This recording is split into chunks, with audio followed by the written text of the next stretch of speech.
Sunday. Yeah, hey, here we are. It's another Sunday. It's time for the Sunday show. It's roughly 2 o'clock Central Time in, I don't even know what's going on. I know that some of you are like, hang on a minute. They said Jimmy was going to be here today, and there's no Jimmy, and that's because, unfortunately, Jimmy's under the weather.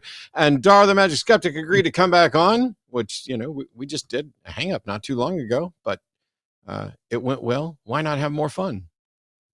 It's a pleasure to be here, Matt. I really, really appreciate you guys bringing me back. And I wish Jimmy the best. And I'm painfully aware that I have some big shoes to fill with Jimmy not being here. So I just hope that I can do Jimmy justice. So there you go. Well, I just hope you can do Jimmy justice too, because, doing Jimmy justice is the goal of all of us every day when we get up, struggle to make ends meet. Try to do our best to make the world a better place so that Jimmy has potentially a better place to live. It's all for Jimmy. All hail Jimmy. It's glory. I'm trapped here. Please come save me. Jimmy won't let me leave. On that note, though, this is the Sunday show, one of the places where we can actually have conversations. And so if you are someone who is theistic or believes in the supernatural, has some sort of basic idea about gods or things like that we probably don't agree with or share, that's your opportunity to call. The phone lines are open. The number's down below. And in addition, you can also call via the web. There's a web resource there that you can use. And I have to let you know, we're going to go to calls here in just a minute. But on the off chance that people aren't aware, next Sunday is a holy day. It is one of the most important days in the history of the planet. And it's the day that we celebrate my birth. I've heard that it also happens to be Easter or some religious holiday excursion or something like that. But yeah, next Sunday, we will be celebrating my birth 55 years ago. It'll be a glorious end to a weekend. But we have callers, and this is a call-in show, and I don't want to dilly-dally around. We will always prioritize theistic callers on this program and any program that I'm on. This network is primarily about call-in shows. We do a number of different things, including debates. You can apply to be on IndBoss. We'll be doing more of those once we get individuals vetted for that. Then on Mondays, Arden and I are very busy with our Epic Loot Exotic business, taking care of some wonderful rodents and things like that. But if you'd like to be entertained and not bored to tears watching me clean tubs, Skeptalk will be live tomorrow with Shannon Q and Will McSee at 6 p.m. Tuesday, it'll be an episode of Chewed Gum with Arden Hart and Stacey Gron. Wednesday will be the Hang Up with me and Eve Was Framed, although I will say that because I'm flying out the next day, there is a chance that we may have to delay Wednesday's Hang Up. I realize I'm just saying this now. Arden wasn't aware of it. I don't want to. I don't want to cancel it because I want to get Eve on and do a fun show with Eve. But there is a small chance. If it happens, I will give everybody as much notice as possible. I'll know by tomorrow whether or not this is going to be something that we have to postpone.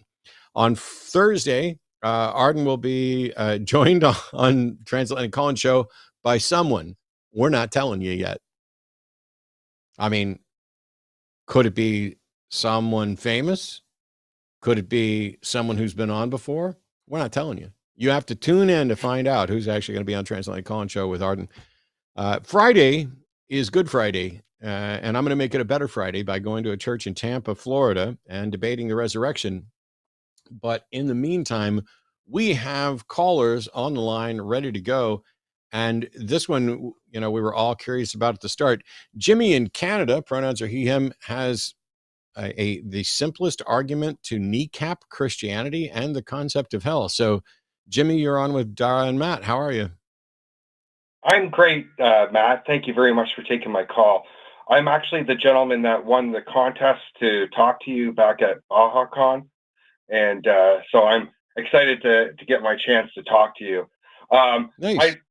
Real quickly, sorry, sir. No, go ahead.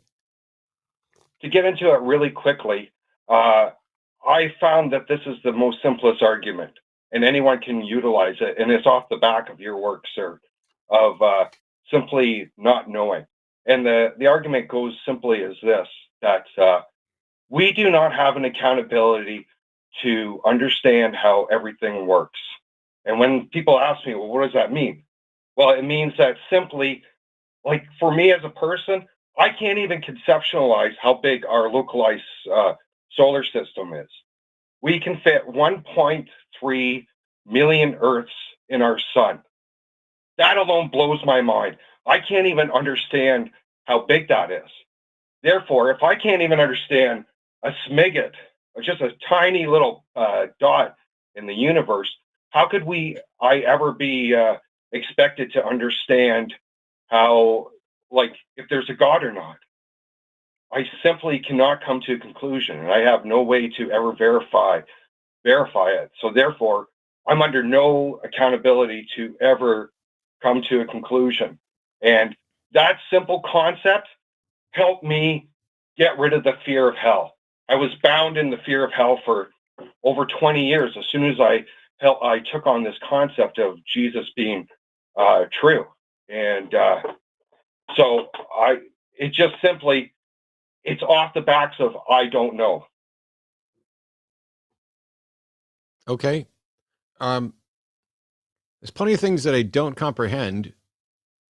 But Okay. that is separate from whether or not I have good reason to believe that something exists. So I can believe the sun exists, even if I can't comprehend the fusion engine that drives it, or even if the size, I can believe the universe contains billions of galaxies, even if that's a mind-boggling, quantity. I don't think any theist is saying that you should understand God or understand what God is or how God is, just that you should be aware that God is. So I'm not sure that saying, hey, there's a whole bunch of stuff I don't understand, so how can I be expected to understand God? I don't know that anybody's expecting you to understand. I was never expected to understand God when I was a believer. It was, God is forever beyond our comprehension. We aren't capable of fully comprehending. And so, but that doesn't, but okay, if I do a magic trick and you don't know how I did it, does that mean you should believe it's magic? No, of course not. It's an illusion. Of course not. Until you can prove that it is magic, I can't. I know that all magic tricks, it's about what we can verify. We know that magic tricks exist. You know that all magic tricks are what? I know that magic tricks as a thing are an illusion. That magic has never ever been demonstrated. But if I do a trick and you don't know how it works, how do you know that it's not magic? Because magic is in the realm of the supernatural, and the supernatural has never been demonstrated to exist. So therefore, we know that people do magic tricks. Yes, sir. Yeah, but Jimmy, the fact that nobody's demonstrated anything supernatural doesn't mean that nothing supernatural exists. That would be a fallacy. That's right. So Next one. That's right. And so if you don't know how something is done, how can you possibly claim it's not supernatural? Because the supernatural has never been demonstrated. This is your own argument. Until something can be verified. Jimmy, you are engaged in a logical fallacy. You just contradicted yourself. If the position is we have not confirmed anything supernatural, but it would be fallacious to say there's nothing supernatural. Then if you don't know how something works, you cannot claim that it's not supernatural because you can't prove that. I know I can't prove it, but it's never been proven. So I stopped. Okay, I don't know how many ways to explain the exact same fallacy to you, but it's fallacious. It is fallacious to assert that something is not supernatural. The right position is to say it has not been demonstrated to be supernatural. Jimmy, you seem That's to right. be jumping from it hasn't been demonstrated yet to therefore it couldn't possibly be true. That No, is I'm fallacious. more. Just because something hasn't been demonstrated, it doesn't follow that therefore that isn't true. So Matt is correct That's here. correct. The correct position to take here is to simply acknowledge that it hasn't been demonstrated yet, but thankfully the burden of proof is not on those who doubt that these things are true. The burden of proof is on those who are claiming that these things are true. And until such Right. time that these people meet their burden of proof, we are justified in remaining unconvinced in those claims. Great. Let me give you another example. I don't know how the technology in my mobile phone works. I don't know how an Android phone works on the inside. I simply know that it does work. I can dial my mother right now and call her and speak to her, but I'd be lying to you if I said that I understood how the motherboard functions or how the electronics inside do what they do. The fact that I don't understand how it works doesn't mean that it doesn't work, and it doesn't mean that it doesn't exist. And as Matt already pointed out, many theists actually just bite the bullet on this. They own it and they say, yeah, God can't be understood. God's majesty is beyond our capacity to understand, and it is a fool's errand to suggest anything other than that. So yeah, the fact that we don't understand what God is, or that there doesn't appear to be a good definition of what a God is, that doesn't necessarily mean that there isn't one. And to suggest otherwise would be to engage in the fallacies that Matt pointed out. I am not disagreeing with anything that either one of you have said. I'm saying that's right. We don't know. That's at the key of all this. So you said that we don't have. The problem that I have, Jimmy, is when you assert that if someone does something, a magic trick, and you don't know how it works, that you are then justified in saying it's not supernatural. That's the problem. That's what I was objecting to. I'm not saying that. I'm not. But you did. You literally did say that, Jimmy. You did say that, which is why we got on this topic to begin with. Okay, the basis of my argument is that I don't know. That's it. And that's not an argument. Now we can salvage something from what you're trying to actually do here, which is it reasonable for anybody to say, I believe in something that I don't understand? That is a question that leverages off of what you were saying. Okay. I'm trying to be cohesive in how I address this, because when I have used this in addressing theists before, is that they somehow they sell this idea that we have to believe in the supernatural and that it has to exist, when in fact we really don't. And if we were honest with ourselves on how much we don't know, it would be impossible to ever come to a conclusion. And that's where my stance is, that I don't know. And I can never know what a God wants, even if it exists. I can even concede in an argument that God exists, and it still be, we're still left with our hand in our pants. Yes, could you know what a God wanted if he told you? No, because how could I ever know if I'm going insane or not? It's the same thing when you've said about. Well, you've said before. How could you? What would be the evidence that would convince you that a God exists? And you've always said, "I don't know," and that's what I'm saying. I don't know. That's not the okay. If a God communicated with you in a way that clearly confirmed that it was in fact God, and it told you what you wanted, then you would in fact know what that God wanted, even if you didn't completely understand everything about it. This is there's got to be some But precision in this. You're not wrong in the sense of, hey, you don't know, but you called in, and by the way, we should schedule the talk thing at some point. But I would you love called in that. to say you have an argument to kneecap Christianity, and I'm telling you, you absolutely do not have an argument here that will kneecap Christianity at all. All you're doing, Okay. and there's nothing wrong with it, is to say, I don't know or understand this. And because of that, in the absence of any evidence or anything that's going to edify and make me understand better, I am not going to be convinced of this.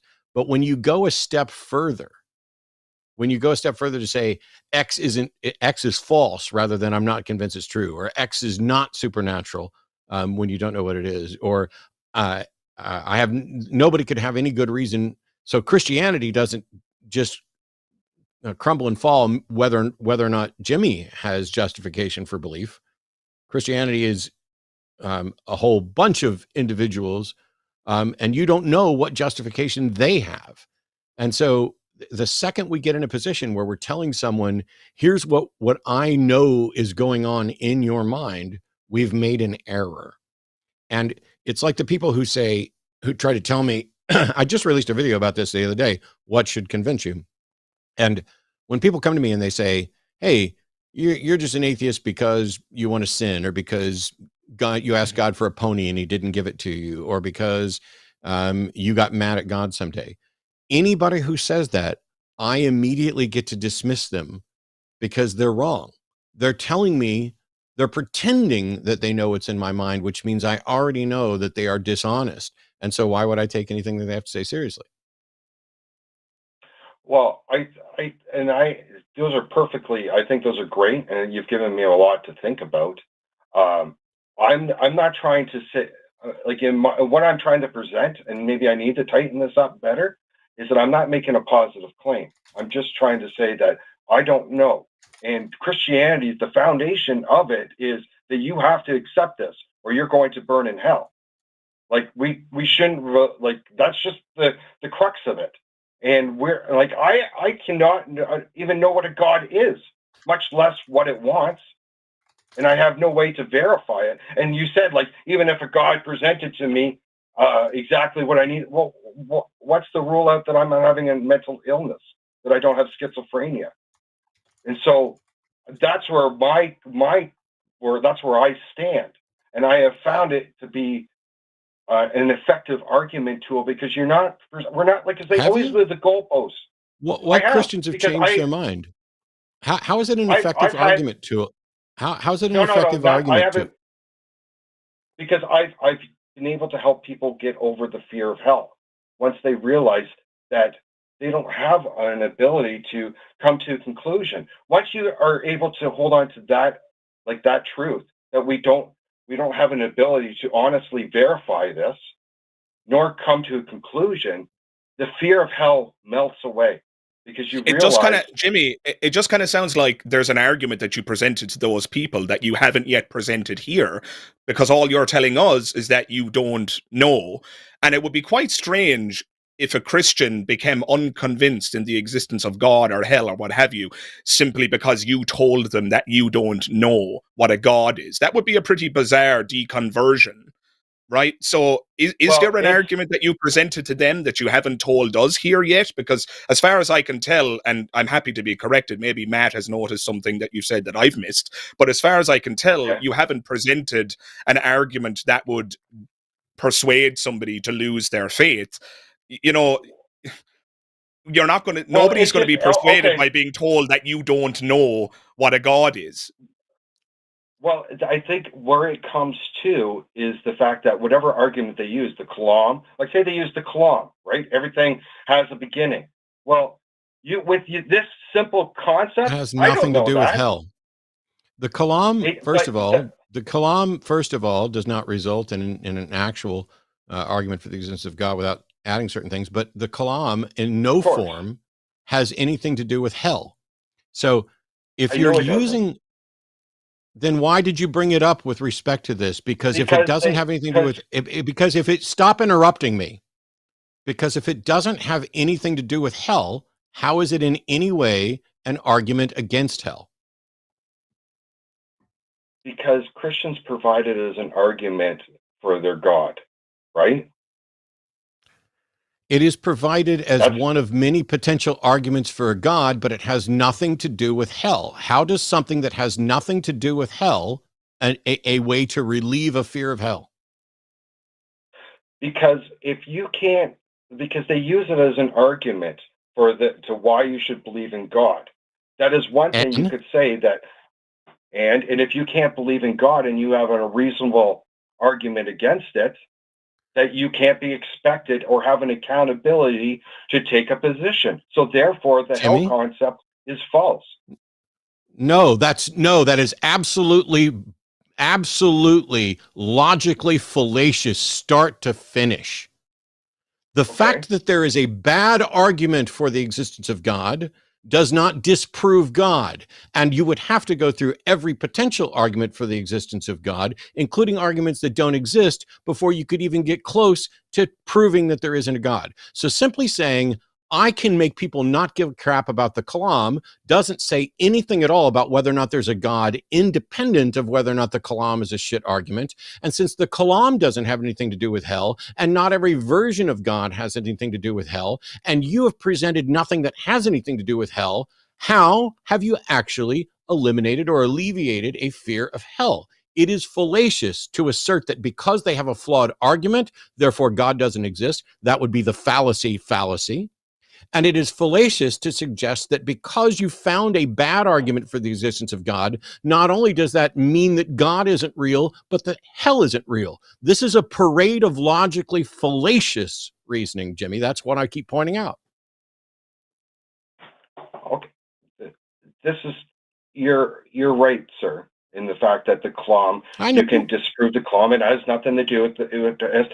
But I'm saying is that this argument of not knowing covers anything that a theist may try to present. No, it doesn't.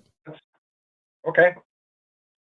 Is there any argument that you could present to me that I couldn't say I don't know to?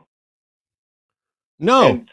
You can say I don't know to anything, but it doesn't cover anything.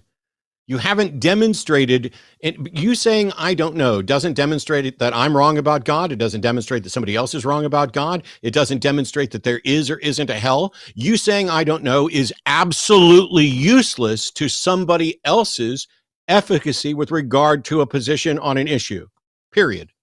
You saying I don't know shouldn't persuade anyone. No, but it proves that I don't have an accountability to buy into this. No, it proves that you don't know how to reason non-fallaciously. Okay. I have found this argument to be highly effective, and I don't really. I've heard all. Okay. Yeah. Where are the people? Where are the people, and what was the effect?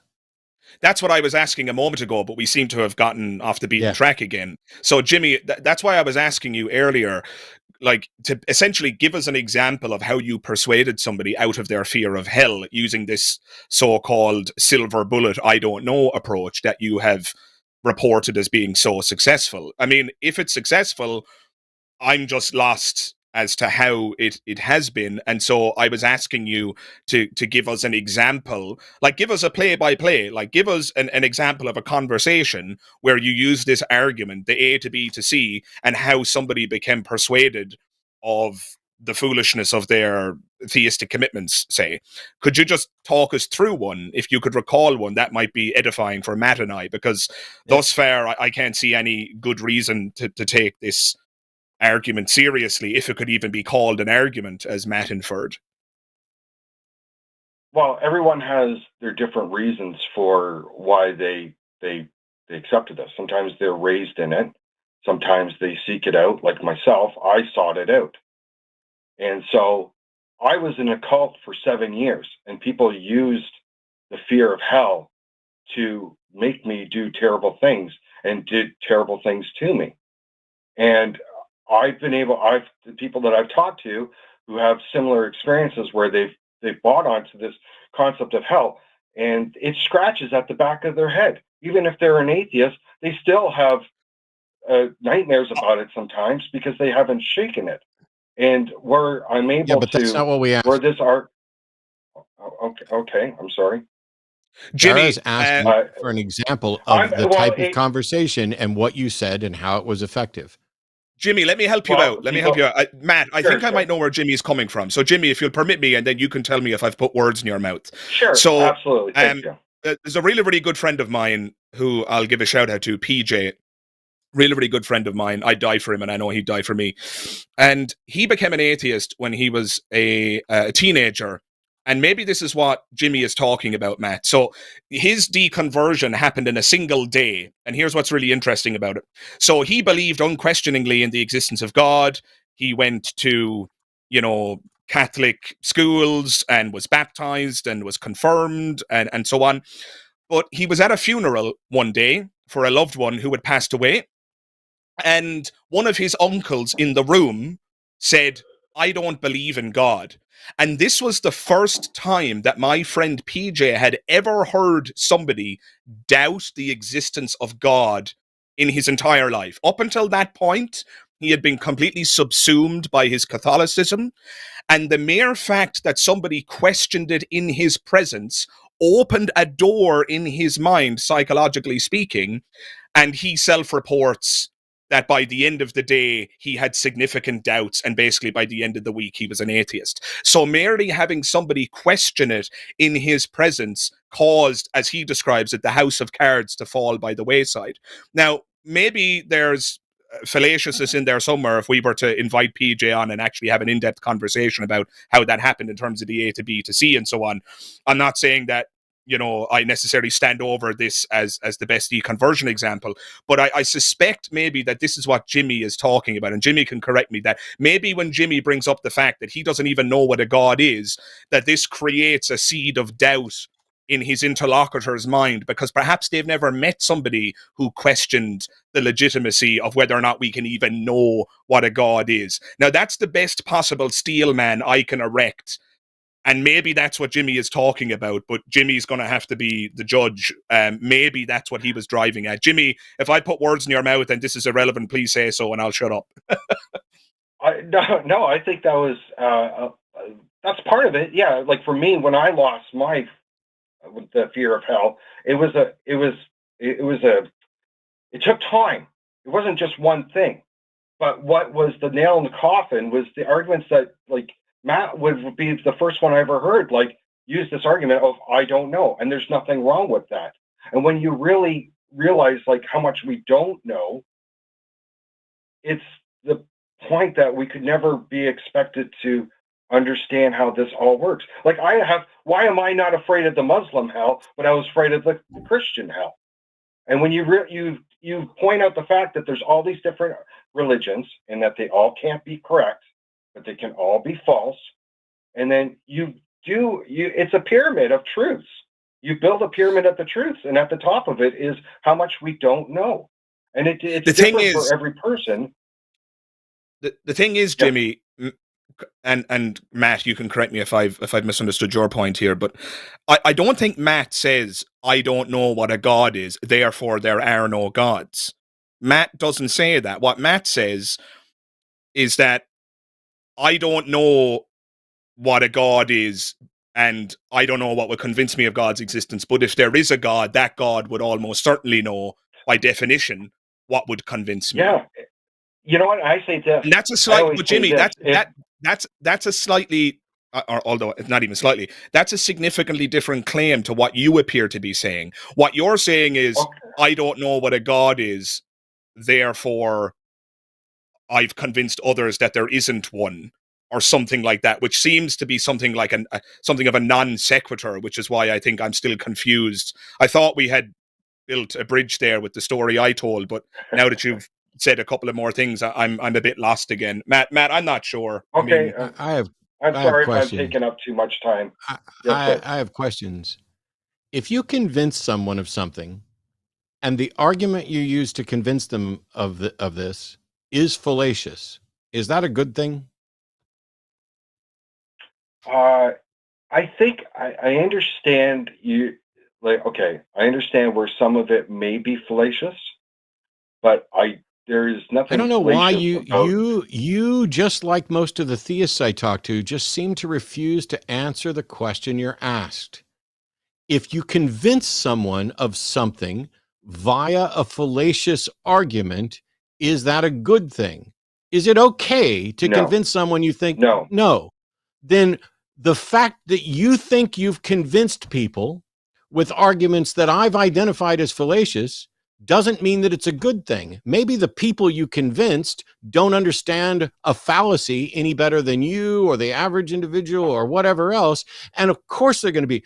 We all have become convinced of things for bad reasons. We became convinced of religions for what I would say are bad reasons. If you have bad reasons for people to stop believing, you may find that they're willing to jump on them. That doesn't mean that you've made a good argument. It doesn't mean that you have come up with a kneecap for Christianity.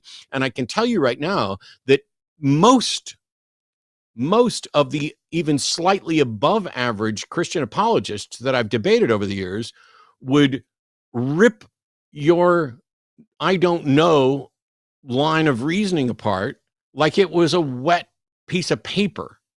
Yep. It's simply fallacious to go from, I don't understand this, I couldn't possibly understand this, to therefore it's not real, and you don't have to worry about hell. It's just not a valid and sound line of reasoning.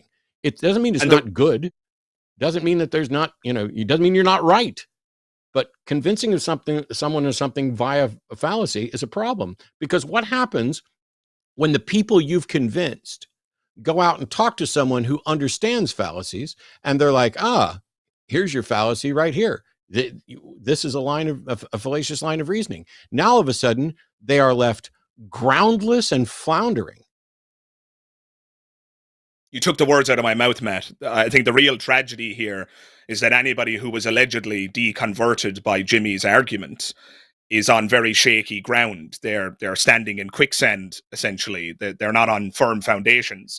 And so all it takes then is for somebody who understands the nature of that fallacious reasoning to come along, and then they're going to be converted back to whatever woo they believed previously, because their deconversion didn't happen through an authentic epistemological approach.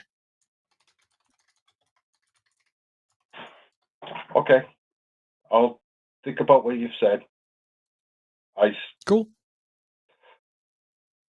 Thank you for your time, sir. Yep. Thanks, really appreciate it, Jimmy. Send in the email so we can schedule that thing. I'll be back after the first of the month, once the Easter thing's over. But keep thinking, Jimmy. Okay. It's we had a theist caller on hold who dropped while we were having that conversation, but I think there's a lot of good points there from theist or atheist perspective. I don't care all that much, but if you are a believer, it's time to get your phone calls in 720-619-2288. And there's also, I'm going to go ahead and do this announcement / drive thing now, because there's a little bit of a birthday competition going on between myself and Jimmy. And I know we were going to kind of promote it a little bit here. We both have t-shirts. This is our birthday month for each of us. And t-shirts and t-shirts designs. Jimmy's got this Unafraid to Disappoint Daddy, magical or otherwise design. I got mine in like a powder blue that I wore out and about the other day, and it was really nice. But how do you not want that wonderful End Boss horned face logo on a t-shirt or a sticker or a mug or whatever else? You can go to linemerch.com to find all of that stuff. But we have here on hold, is it Etienne? Is that how to pronounce that? Hey, Matt and Dara. Hello. Hey, how are you? Did I pronounce it right, or did I get close? Yeah, you got it right again. Awesome. Every now and then when it's typed out, I fumble over stuff. But how are you, and what have you got for us? Doing pretty good. Sorry So I was just calling today to ask about so-called God-shaped hole arguments. You know, the arguments that theists often use to say, like, well, you know, you need God because you have a God-shaped hole. And I don't know if this is my own bias of experiences, but I'm an atheist. I've been an atheist for a while, but I come from a Catholic background, and it seems to me like Catholics in particular seem to really like to use this type of argument, like this emotional type of appeal that isn't really based on anything logical. But I found that I'm not really sure how to really counter this type of argument. So I was just going to hear what both of you had to say about this. Yeah. Dara, do you have a God-shaped hole in your heart? And how do you respond to people saying you do? I mean, I suppose the first thing I would say is that it just seems like a non sequitur to me. Even if it were the case that every single person on the planet had a desire for something, it wouldn't stand to reason that therefore that thing exists. That's just fallacious in the extreme. Having a desire for something, and this is just granting the premise, by the way. I think the other point that I would mention is that clearly not everybody does have a God-shaped hole in their heart. There are many secular countries in the world where people, on average, don't believe in a god or gods. Look at Scandinavia. So those are 2 points that come to mind. So even if we grant the premise that everybody has a God-shaped hole in their heart, it simply does not follow that therefore there is a God. It just doesn't work that way. I mean, kids have a Santa Claus-shaped hole in their heart, and yet it doesn't follow that Father Christmas comes down the chimney on the 25th of December every year, does it? So the fact that people have a desire for something tells us nothing about whether or not that thing actually exists separate from that desire. You still have all of your proving ahead of you. And as I already pointed out in this 1-2 punch of a response, there's also the elephant in the room. That is the fact that there are, in fact, many secular countries where people don't have this allegedly God-shaped hole. I suppose the only other thing I'd say, you know, just to be fair to the argument that theists are raising, this is something that I cannot deny. It's certainly the case that religiosity appears to be something of a universal phenomenon. There are exceptions. I think, is it the Paraha tribe had no God concept when we discovered them. The anthropologist who studied the Paraha discovered that there was no God concept there, and they were actually bemused by the idea of a God. But with those exempted, it does seem, at least historically, if you were to look at the anthropology or the sociological research that's done in this, that religiosity is something of a universal human phenomenon. And that is an interesting observation. But please notice that that religiosity, if we use that label, is radically different depending on which part of the world you want to take a look at. So you can't use a religious system that fundamentally disagrees with, say, your Christianity as evidence for your Christianity. If you look at Eastern religions and you look at reincarnational beliefs and that sort of thing, that's a completely different language game. It's a completely different metaphysics. There's not even, strictly speaking, a God concept at play in certain Eastern religions. It's possible to be a Buddhist and be described as an atheist simultaneously. The Buddha isn't a god. The Buddha is Siddhartha Gautama is just a guy who achieved enlightenment, right? So you cannot use the global religiosity even as an argument for God-shaped hole. You could perhaps make an argument for a religion-shaped hole. I would just say that there is a woo-shaped hole. I think human beings, and I count myself among the following description, I think we are so desirous of answers that we'll even accept a bad answer in lieu of no answer at all. I think this goes some distance towards explaining why we used to look at thunder and lightning and think that God was angry. This is the reason why when people fell down with epileptic fits, we thought that a demon was entering their body and so forth. We will reach for an answer in lieu of no answer at all. But it seems if you look at the trajectory of history, every single one of those supernatural answers appears to have given way to a scientific answer, and we have no examples the other way around. I cannot think of a single example, and by the way, that doesn't mean there isn't one. I'm happy to be corrected here, but I'm not aware of a single example of a scientific explanation that has given way to a religious one. And I think that sheds some light on our circumstance in this universe. So those are just some thoughts that I've sketched out there briefly, Etienne. I hope those are helpful, and just a couple of ideas there that might be useful. Yeah, those sounds like really good points that I hadn't really considered before. And awesome. I'm largely almost, well, there wasn't anything there that I disagreed with, but it's when you hear something like you've got a God-shaped hole in your heart, or, you know, you need God. What they're often saying is that, hey, do you feel sad, depressed, confused, anxious, lonely? Are you having difficulties with your behavior? Like you can't stop doing certain things that you know are bad, you know are harmful for you and other people else. Then, so they take real problems and they say, God can fix that.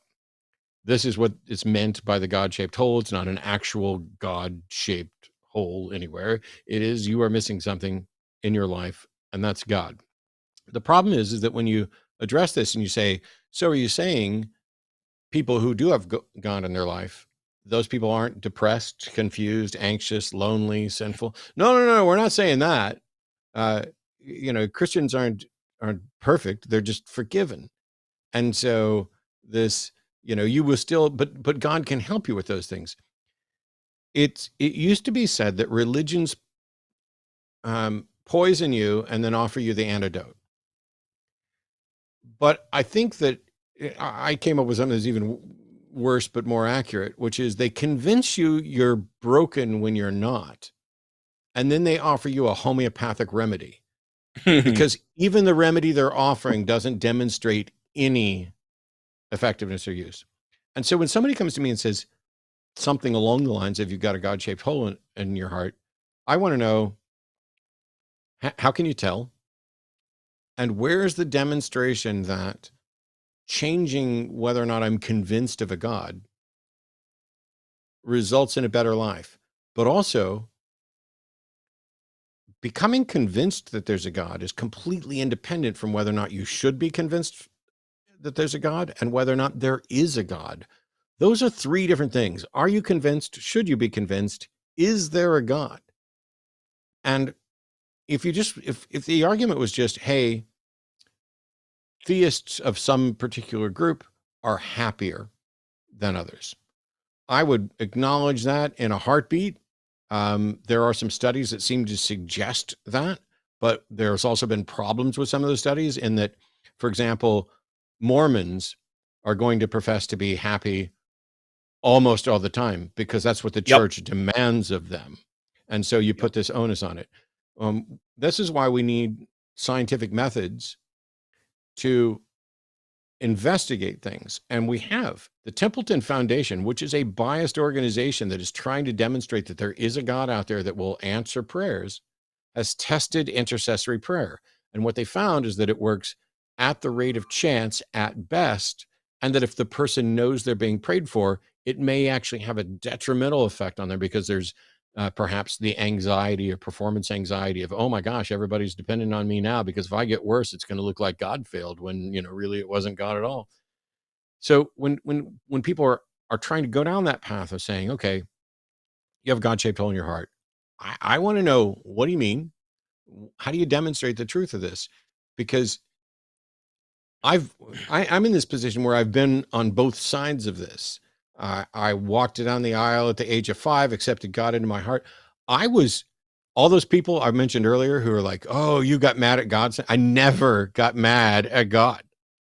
I had a virtually idyllic Christian life. Nobody in the church ever harmed me or wronged me. The church was absolutely my safe place and where I was most happy. I was my parents were active in the church, but they were, mainly Sunday morning, and then the rest of the time they were busy. I was there Sunday morning, Sunday night, Monday night visitation. I don't remember what Tuesday night was, but Wednesday night was services. Thursday night was youth group, and then there'd be mission trips and all this other stuff. That's where all of my friends were. Was I a wonderful, awesome, sincerely uber devout, Bible banging? No, I was a kid like any other, but I loved church. I loved the people in the church, and I was, I thought that other people had a God-shaped hole in their heart and that mine had been filled. And then I found out I don't have any good reason to believe that that's true. I have some reason to believe that it's not true. And when I stopped believing, my life didn't get worse.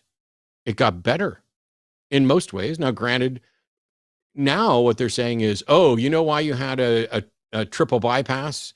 It's because you weren't obeying God. You know why you've got a rotten tooth that fell out? It's because you weren't obeying God. It's anything they can find to pick at is you're failing in this sinful world because you are not in accordance with God. And yet all of those things apply to believers as well, right down to whether or not you're likely to commit a crime and go to prison. I would ask a lot of questions anytime somebody's offering that up and say, really, is life actually that much better? But even if it were better, I still care about whether or not it's true. If every God believer were deliriously happy, it gets back to what we were saying earlier with when Jimmy had called in. Convincing someone of something for fallacious reasons is a problem. If you convince them of religion for fallacious reasons and somebody points out the fallacies so that they stop believing, but it turns out that religion was true, you've done a disservice. And it's the same thing if you've convinced them out of a religion. Christopher Hitchens had the best response ever to the point that you made, Matt, about, being made sick because you're a sinner or what have you. Christopher Hitchens, of course, died in 2011 of esophageal cancer, and there were Christians who were supposed to be kind and loving and compassionate, I thought. But there were Christians who never ceased to remind Hitchens that the reason he got esophageal cancer was because that was the organ that he used to blaspheme. To which Hitchens infamously responded by saying, well, if God is giving out cancer on the basis of what organs we use to blaspheme, well, then I should have cancer in quite a few other places as well. Which I thought was absolutely fantastic. What a mic drop moment that was. It's so fantastic. So where are we at 10? Yeah, I think you've both made some really good points, and I'll take those into consideration. Happy to help, Etienne. One last thing before you drop me. Please. First of all, I just want to wish you, Matt, a happy early birthday and good luck on your upcoming debate. Should be great. And Dara, I just want to say I absolutely love your Most Annoying Religious People and Non-Religious People series. I always listen to them when I'm at work. That's very kind of you to say, Etienne. I really, really appreciate that. That means a lot. Thanks. Cheers. No problem. Enjoy your Sunday. Thanks for calling. There's some suspicion that the theists are running away because we took an atheist caller first and we're willing to be honest and point out fallacies with somebody we like. And so we're definitely not going to go easy on the theists. No matter what you think, I love the fact that there's concern about that, because genuinely for me, and while I don't know Dara as well as some others, I can already tell we were both believers who had similar interests. I'm, older, but better looking. And, but the similar interests. The gloves are off. I know the similar interests taught us both to think a certain way about certain things. the strength of seriously trying to learn prestidigitation, magic, legerdemain, however you want to describe it. We're not talking about anything supernatural. We're talking about being able to fool you. And what you see there when you're doing that is how easily we're fooled, how we fool ourselves. Once you become convinced that myself or Dara can do a miracle or seemingly do a miracle in front of you, all of a sudden, what you believe about those things changes. And when I listen to people describe after walking out of like one of my shows, the things that they say I did are often better than anything I could have done, or better than anything anybody could have done. Yeah. And I've had the pleasure of being this close to some of the finest magicians on the planet, watching them absolutely like you could start religions with some of the stuff that some of these guys are doing. And it's always impressive to me that, you know, that doesn't actually happen a little more often, but it puts you in a certain mindset. And when you watch people get fooled for fun and entertainment where they're enjoying it, it is absolute bliss. And when you watch those same things, those same problems with our thought get used to manipulate people, to make them give up their money, to make them adhere to some philosophical dogma or religious dogma in order to marginalize others. Tragic. That is one of the biggest lows. And I know that since we have both seen that, it's unlikely we're going to, you know, give a pass to somebody just because, oh, you're an atheist. Cool. And, you know, Jimmy and I will have another, Jimmy, the caller from earlier, we'll have another conversation at some point. I don't, you know, Jimmy's a great guy who found his way out and is thinking about things, but there's a trap available. And that is, once you figure out the trick, you are now subject to the big trap of thinking, I can't be fooled. I know how it's done. I can't be fooled. I'll never be fooled by this again. And you may have figured out the trick in a way that's accurate where you won't be fooled that way again, but you might get fooled a different way. Or you might be in the position that Jimmy was a little bit, and I've been in many times, which is, I'm pretty sure I figured that out. And so there's no way you could fool me with the same trick and the same method again. And then somebody turns around and shows you, no, you weren't correct about what was actually taking place. I fooled you again, and I'll do it again and again and again. It is fun until you watch it misused. And it doesn't have to be from someone who's, you know, doing actual magic tricks, close-up card tricks in order to get somebody to religion. Is one of the reasons I hate gospel magic, because it makes me want to barf. But the psychological aspects of it, setting aside any normative trick, it's propaganda, it's manipulation, it is, I hate the phrase misdirection, it's direction. It is steering you in certain ways and you going along with it. Darren Brown is a great example of the memory point that you made, Matt, where people will often remember things as being even more spectacular than it was. So he would, when he was doing gigs, when he was doing weddings and things like that, as a close-up magician, walking up to tables and doing magic for people, one of his opening effects he would approach the table holding a Queen of Hearts in his hand, but facing him. And then he would usually gesture to a lady and say, could you name a card that you feel says something about you? When you phrase the question that way, a lady will very often name a queen, and it's usually a red queen, a heart, or a diamond. And he would get a hit very often, like maybe 50-50. Sometimes they named the Queen of Hearts, sometimes not. If they didn't name the Queen of Hearts, let's say they named the two of spades, he'd say, okay, great, keep that card in mind and let's try something. And he would take out a deck of cards. And because he never drew attention to the card he was holding, it's just forgotten about. It's irrelevant. You bury the misses and you emphasize the hits. But the number of times that he got it right was incredible. But here's the more incredible thing.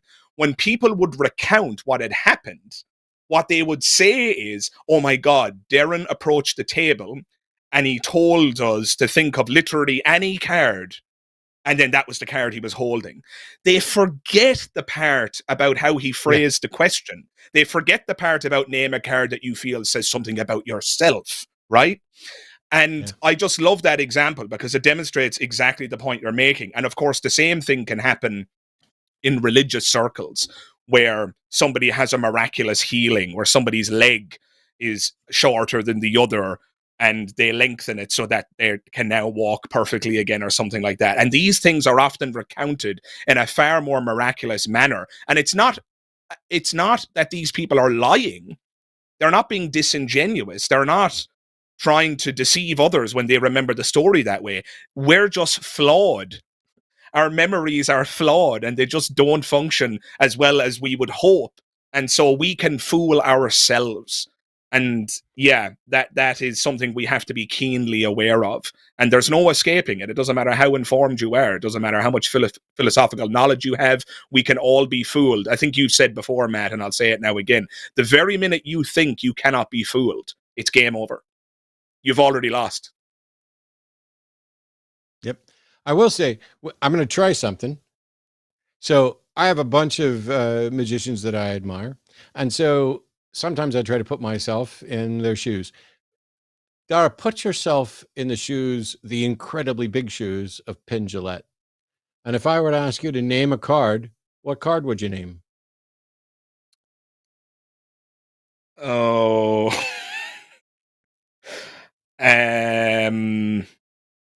God, I suck at this. That's all right. I don't know. Quick, 10 of diamonds. No, but you got close because it's the 3 of clubs. Ah, okay. See, and this is why we're taking calls on a Sunday about gods and not running around actually being Darren Brown or Penn. If I got that right, I think everybody would have lost their mind. See, it would have been amazing. But somebody in chat got it, so that's cool. So let's go on. We got callers here. Scott in California, pronouns are he, him, is an atheist who says he's seen the soul. So welcome, Scott. Tell us all about it. But be ready for interruptions. Hello, Matt. Yeah, you bet. Hello, Matt. Hello, Dara. Hello. By the way, thank you for hosting. Hello. Thank you for hosting the line. I think you guys do a great job, and it's an important conversation. Thank you very much.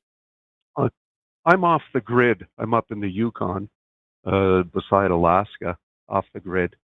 My background, quickly, I have a PhD in atmospheric physics, a second PhD in planetary system dynamics, and I did a third thesis in Sanskrit, which I'm sure you're aware of. And the topic of the thesis was astro-theological transference, where I matched the ancient observations of the stars and the differential between the Earth and the Sun, and how those observations shaped theology. I just wanted to share something with you and maybe get a bit of your feedback from it. And I'll try to keep this as short as possible.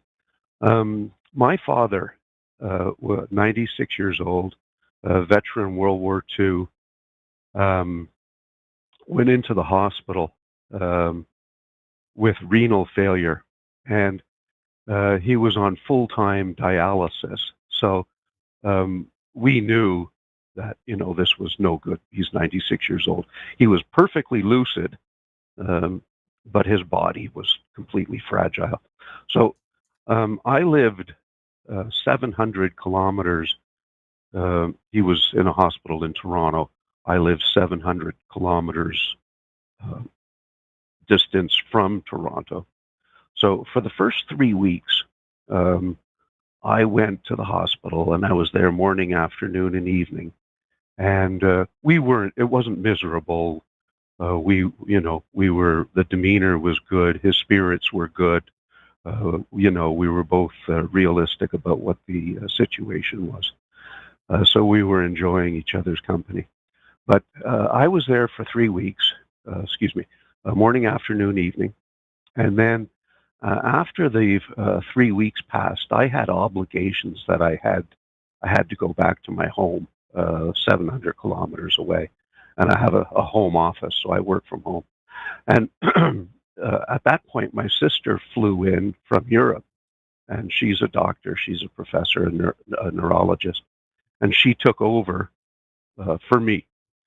So my sister was with my father for 3 weeks. So now it's a total of 6 weeks. He's been in the hospital, full-time dialysis. The numbers are lousy. His potassium is dropping. His iron is dropping. It's not good. So 6 weeks pass. I'm 700 kilometers away. It's just before midnight, and I'm in a totally relaxed state. And no kidding. And I'm speaking about the death of my father here. This ball of energy, wham, right in front of me, right between my eyes, about 3 or 4 inches off of my forehead. This ball of energy appears, and it's super energetic. It's made up of tiny particles that are twisting and turning and effervescing. And it is unlike anything I have ever experienced. Not a dream state, nothing. It captured me entirely. Wham! This thing's sitting there in front of me, and I'm looking at it. I'm going, "What the heck is this?" What the F type thing? And I thought, am I having a stroke? What is this? So it's just sitting there, and then it disconnects. And I'm like, whoa, what the heck was that? I jump out of bed, and I'm like, trying to regain my composure, because it was traumatic. Check the time, check myself. Okay, I'm all right. So half an hour, 45 minutes later, I managed to calm myself, and I managed to doze off to sleep.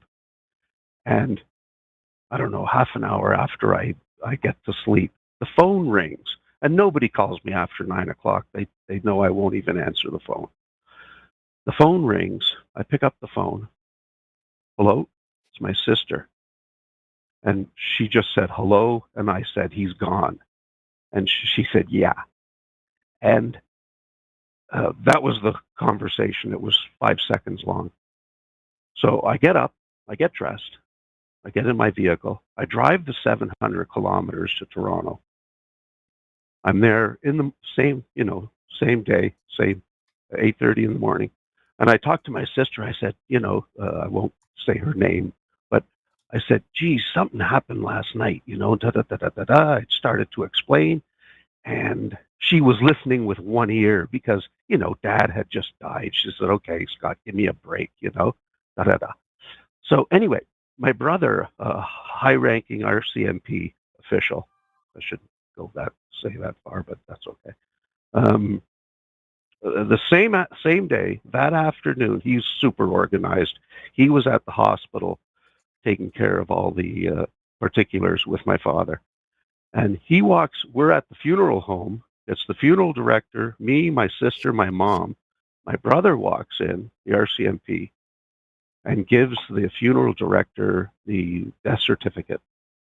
So my sister asks, the one I spoke to earlier that day about what happened to me, she asks for the death certificate, and she looks at it, and she turns white and just looks at me with her jaw dropped. Excuse me, her jaw was dropped.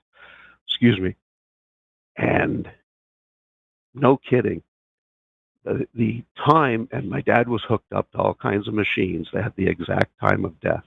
The time of death on the death certificate, which was exactly the same time I jumped out of bed. Cool. So when that how do you yes, know it was yes, a ball? and How do you know it was a ball of energy? How do you know it was made of particles? How do you know it was a soul? How do you know it wasn't lucid dreaming? How do you know anything? The fact that you had some experience and the time seems to match with something else doesn't in any way demonstrate that it's a soul. You made lots. I know repeatedly. I mean, you included a lot of details that aren't particularly relevant. You're 700 kilometers away. I don't know why that's relevant. Your background, I don't know why that's relevant. Don't need to know who else was in the room. You had an experience. You talked for a while. Scott. You had an experience, but you're calling in to say that you've seen the soul. How do you know that what you witnessed was a soul? Okay, well, I can't say that I know that 100%. I understand what you're saying. What percent? Because you called in to say you've seen the soul, and I let you tell the story about how you think you've seen the soul. And now I'm asking you, how do you know it's the soul? And now you're like, well, it can't be 100%. Can you be any percent? Because if I experienced what you described, first of all, I don't know how you concluded that it was energy. I don't know how you concluded that it was made of particles. I don't know how you concluded it was the soul. I don't know what tests you did on it, what sort of investigation you could do at all. At the end of the day, it sounds like you had an experience that is not remarkably different from what a lot of other people have when they're engaged in lucid dreaming. And you did have this experience while you were in bed in a relaxed state. What kind of test did you do? Empiric scientific tests, none.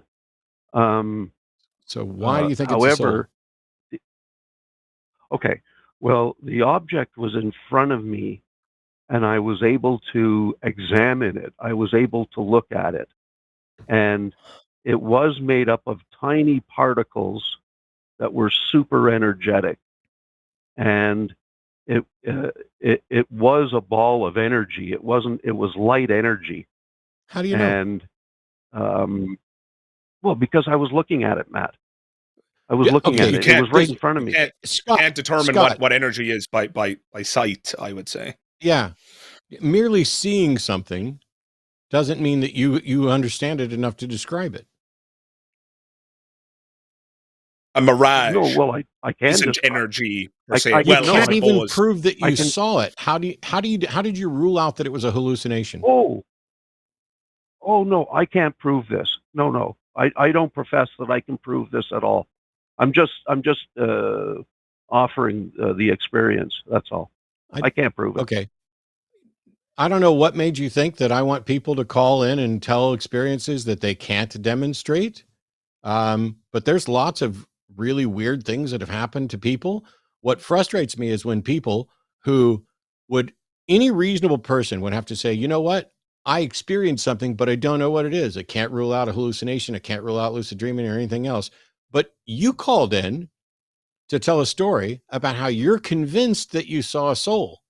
And specifically, you saw your dad's soul at the exact time that he died, and that it was energetic light that hovered near your face.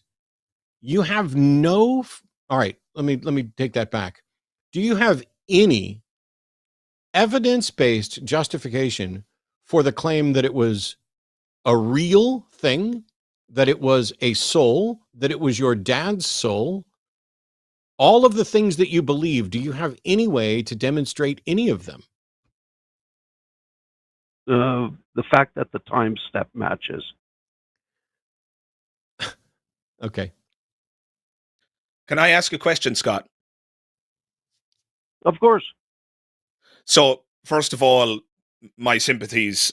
Obviously, it's not easy to recount the death of a parent, but and so I apologize in advance, because obviously Matt and I are casting the role here of the people who are going to offer you a skeptical critique of this story, which evidently is quite meaningful to you. And so I fully appreciate and understand that you know, you clearly derive some sense of comfort from this story, and you know, I'm happy to report that my parents are still alive and healthy.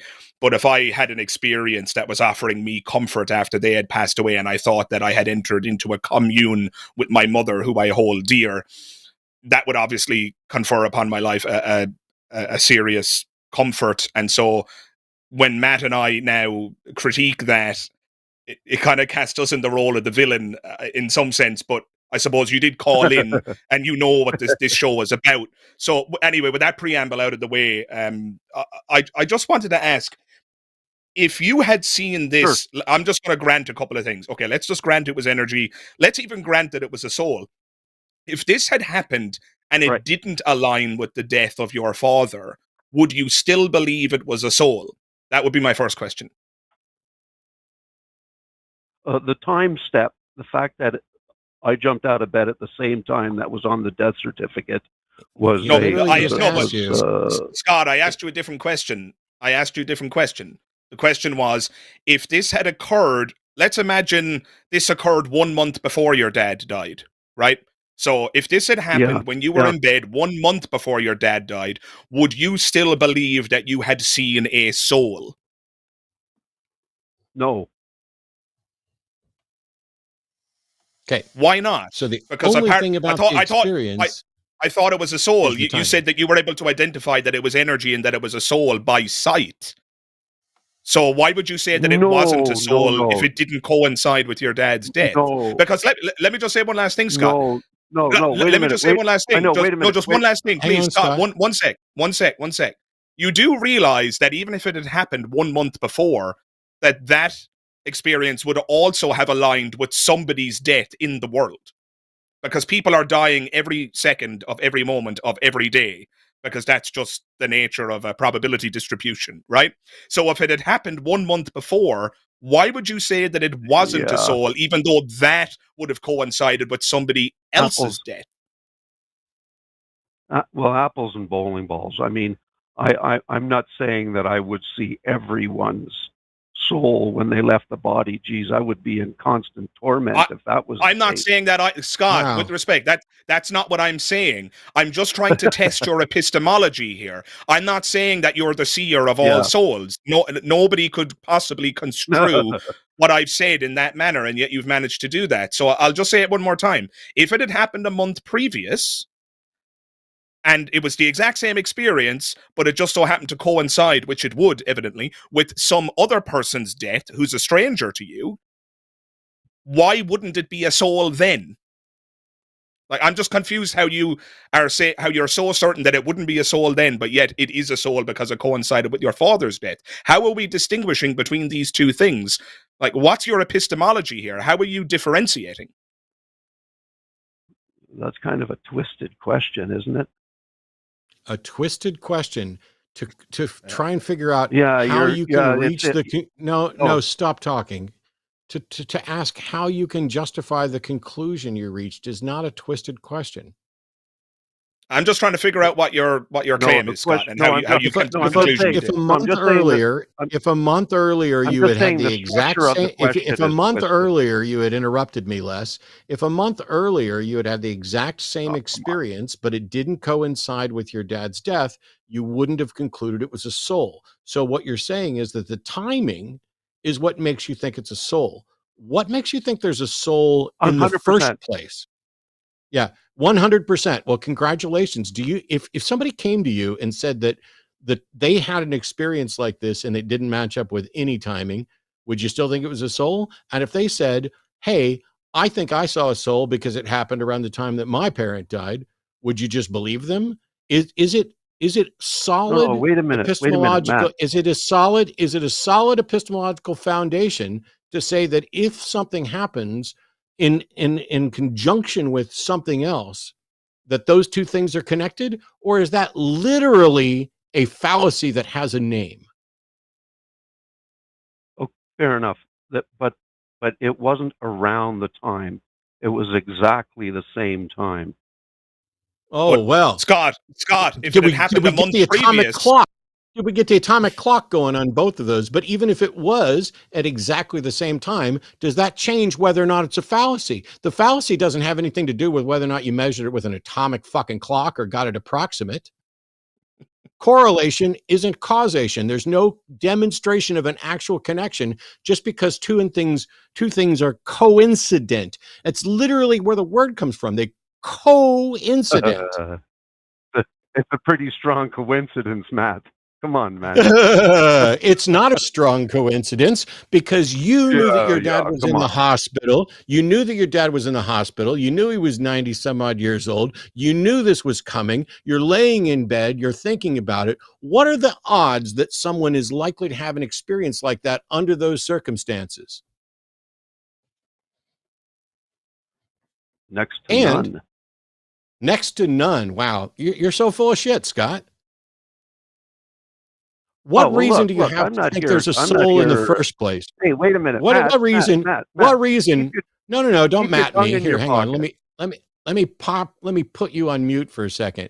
What reason do you think you have to have any reason to think that there is such a thing as a soul at all? What's the justification for that?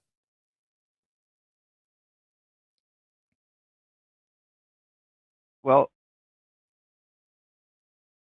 I mean, very simply, I had this experience. I saw this ball of energy that I can only describe as a ball of energy. And when I had the experience, the time step was identical to the time of death. I mean, I can't make it any more simple than that. Why would a soul even have energy? I don't know. Like, a soul is an immaterial...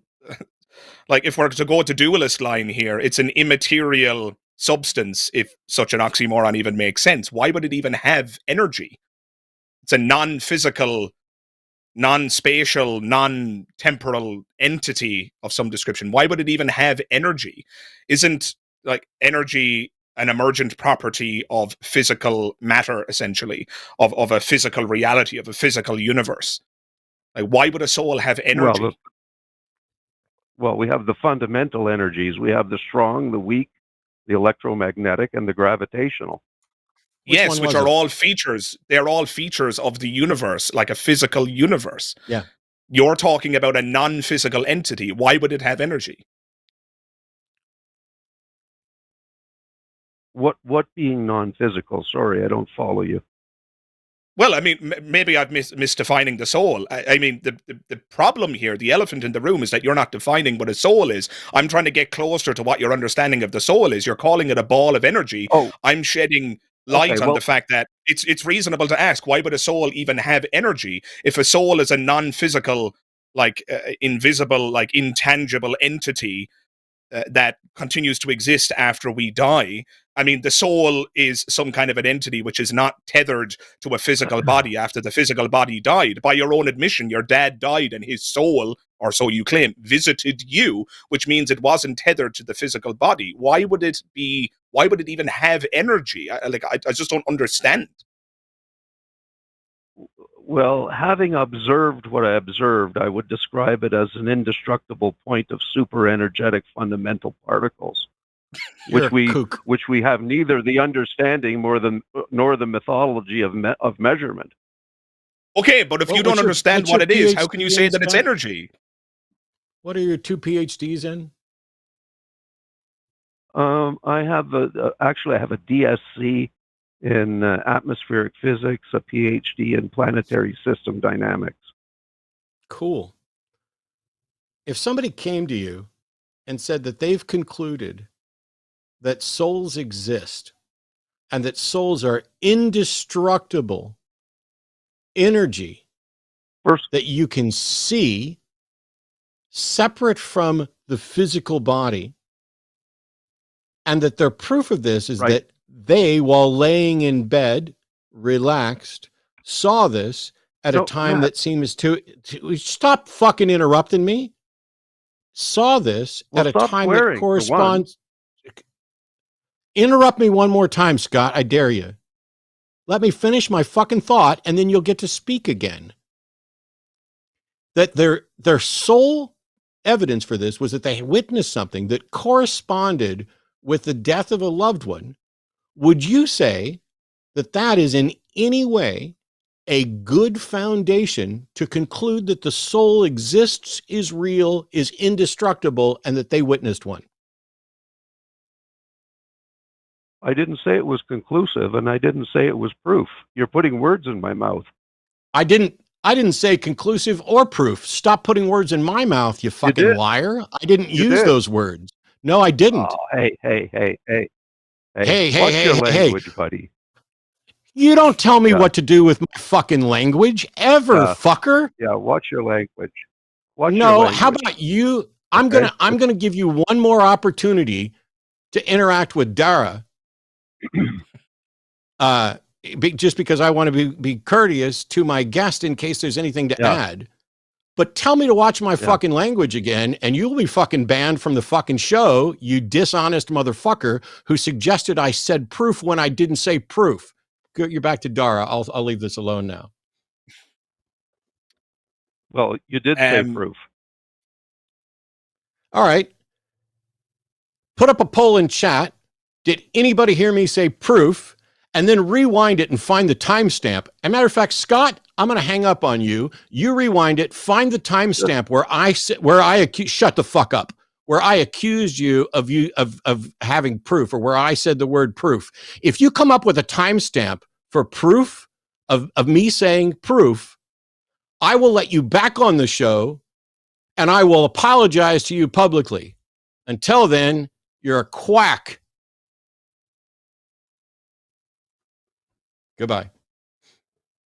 Sorry, Dar. Believe it or not, my response when you handed the mic to me there was going to be to say, I don't think there's anything else I can add here. So you hanging up wasn't a thorn in my side at all. I don't think he responded well at all to my hypothetical of it happening a month previously. He seemed to be hanging a lot on this coincidence thing. Oh, but it happened exactly when he died. But my point was, which I think kind of got lost in the weeds, was that it wouldn't matter when he had this experience, it would coincide with somebody's death. Yeah. Right? Every single one of these experiences is going to coincide with somebody's departure. And because that's just the way probability works. Somebody is going to be dying in the moment that you have that experience. So the coincidence is irrelevant. Unless you want to say, oh, but it's even more spooky that it was his own father. Well, what if it was your distant cousin, right? What if it was the father of a best friend, and maybe that father was trying to enter into a commune with you so that you could relay a message to your friend and so on. There's going to be no experience like this that isn't going to coincide with something. And because we're humans and because we're pattern-seeking animals, we want to make a big deal out of coincidences. But the truth is, I brush my teeth every morning and the sun comes up. That doesn't mean that one is causing the other. You know, as you pointed out quite rightly, Matt, correlation is not causation. And he just didn't seem to get that. And I don't know how you can go any further in a conversation like that. And you also raised some good points. And I was asking him as well, how does he even know that it was energy? Why would a soul even have energy? How has he identified what it is at all? It's like he's got special eyes that can identify what unknown objects are through mere vision. I mean, that's a superpower right there. It's not a superpower I have, Matt. I don't know about you. It is, don't get me wrong, I'm sorry that anybody lost a parent, although 93, that's a good run. I'm still upset about my grandma dying at 91. The point is, I'm happy to believe that he had an experience, but I'm not happy with the conclusions that he's reached about it. And when you start your call by talking about your PhDs, that is literally poisoning the well. That is, I'm a well-educated individual and I couldn't possibly be incorrect about this. Bullshit. You are a fallacious reasoner who is engaged in something that if you tried to say was scientific would be viewed as absolutely garbage. Here's some thoughts. I could see why you might want to describe it as energetic and energy, especially if there's light, like you're seeing it, because we describe light as energy. Cool. But what kind of energy? Why would you say it's particles? Why did you say this? And how do you know that it's the exact moment that you're dead? Well, I was so startled when I hopped up out of bed, I looked at the clock. And then when I saw the time on the time of death on the death certificate, it was exactly the same. Okay, cool. Why did your dad's soul come and visit you 700 kilometers away and not your brother or your sister or anybody else in the family? Do you have an explanation for that? No. Oh, why did your dad's soul decide to come immediately to you? Why did nobody else get this visit? Well, I don't know. Okay. What's the reason for you concluding that it's a soul? Well, I didn't say I could completely, I kind of couldn't 100% conclude it. Okay. What's the justification for you thinking it's a soul? Is it just that it happened at the same time? 100%. He literally said that is it. Yep. The timing of the thing is a soul connection. This is why I point out that correlation isn't causation and correlation doesn't demonstrate a connection. If you have many different correlations, you can trend towards discovery. There's a reason why science requires and expects independent replication of results, because we all know that a one-off experience is not going to be enough to conclude anything about what it is. You had no ability. You're laying in bed. You have no ability to explore it. You have no way of ruling out a hallucination. You have no way of ruling out lucid dreaming. You have no way of ruling any of it out. Well, it's just quite a coincidence that it happened exactly then. Okay. You know what I think was, maybe it was quite a coincidence, or maybe you're not being honest. Maybe you're manipulating the times. Maybe you're misremembering things. Maybe you or are, maybe you're engaged in retrofitting. what maybe you're engaged in what Freud would have called wish fulfillment. As Matt pointed out quite rightly earlier in the call, you're waiting for this moment. Your dad is literally on death's door and you're anticipating it, and you're already engaging in anticipatory grief. And you're not going to be in your right mind in such a traumatic and grief-stricken moment. And grief hallucinations are a very well attested to phenomenon. And it wouldn't be surprising at all if on the night that your dad died, that you had a trippy hallucinogenic experience. You know, that's actually not so coincidental at all, really. In fact, there might actually be a causal relationship here. It's just that the causal relationship is one between grief and your psychology, rather than you and some supernatural entity which visited you. And so, yeah, there's really nothing here to convince anybody. And that's the final point I would make, Matt. I'm not sure why he called this show, because the elephant in the room here really is that experiences like this are non-transferable.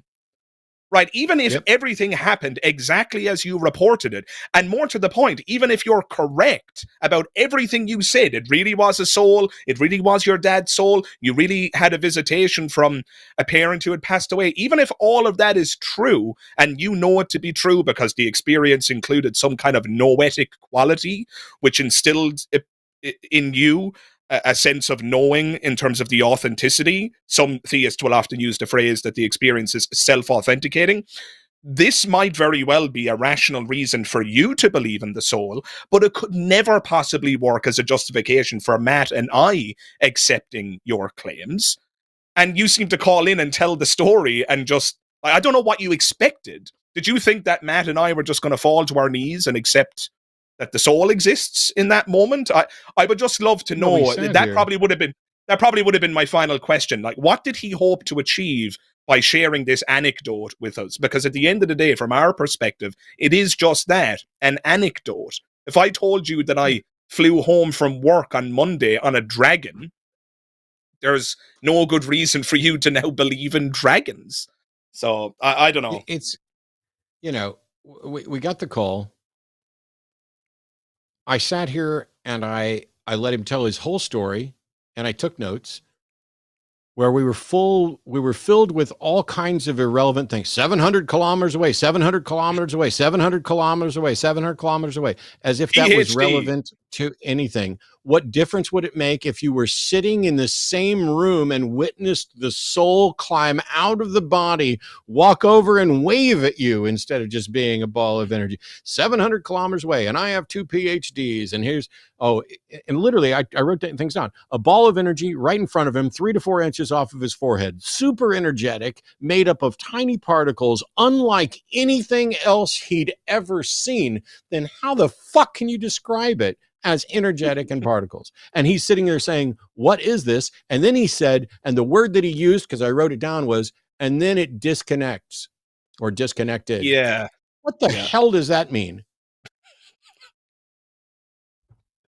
And jump out of bed. And by the way, when after it disconnected, that's the first time we hear that he was actually in bed. Because when he started the call, what I had to note, that he was sitting relaxed. But then he says, he jumps out of bed, and I was like, wait, didn't you say you were sitting there relaxed? And I'm fine. And if he'd have just said, hey, I don't know what the heck this was, but I understand how people could say, since this happened at or near the time that my dad died, maybe it's reasonable to conclude that it's a soul. And then we could have a conversation about, is it really reasonable to conclude that? Because I don't see how it's reasonable to conclude anything based off that single experience that you can't replicate, can't investigate. And if you don't have any reason to think there's a soul, how can you consider that a candidate explanation for what you saw? If I saw something and I didn't know what it was, I don't even get to consider soul as a candidate explanation until I have good reason to think there is a soul and that it fits that description.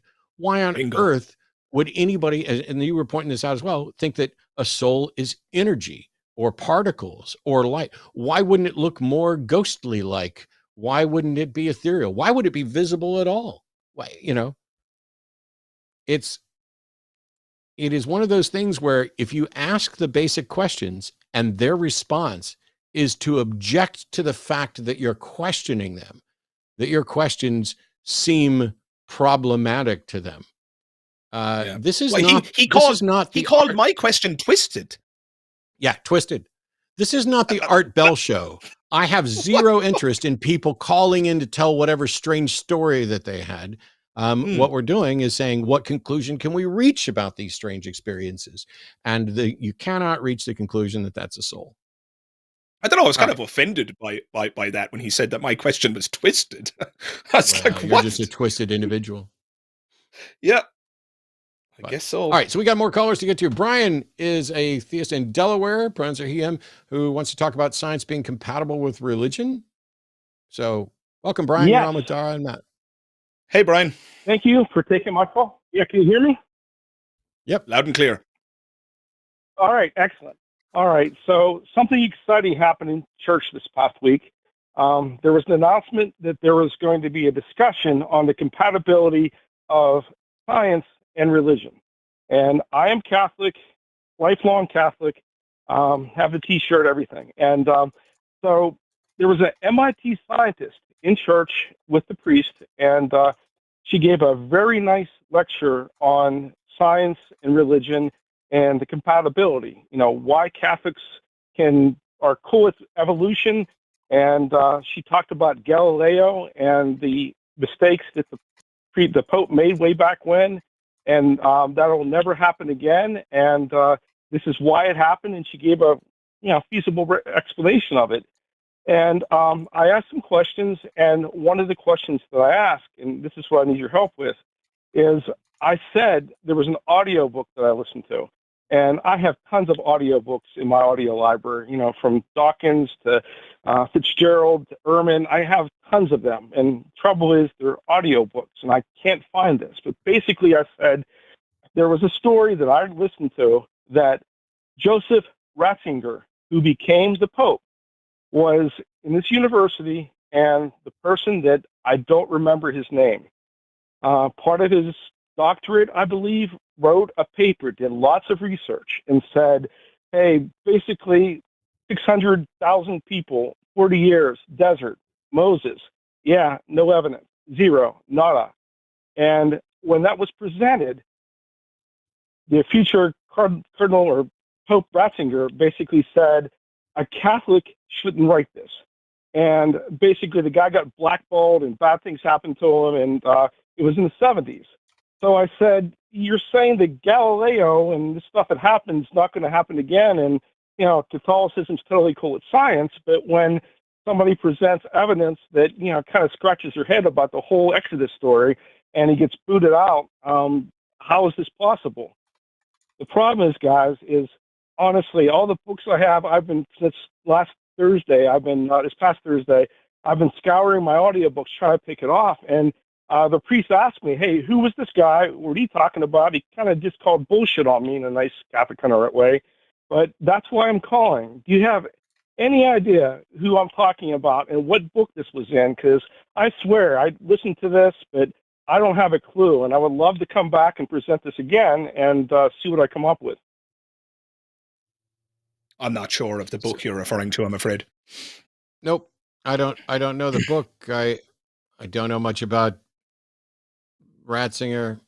Nope.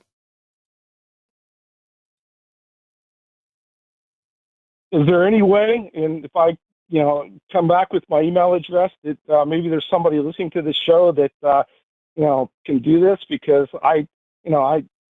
it's really scratching my head. I know I heard it, but I have no idea where. Is there any way possible that maybe one of your listeners could do this and then get in contact with me to help me spill the beans? I'm not going to let you give out your email address just to have people contact you. We've done that before in the past, and it's a really, really, really, really, really, really bad idea. So we're not going to do that. What can happen is what can happen. Holy shit. Let me finish.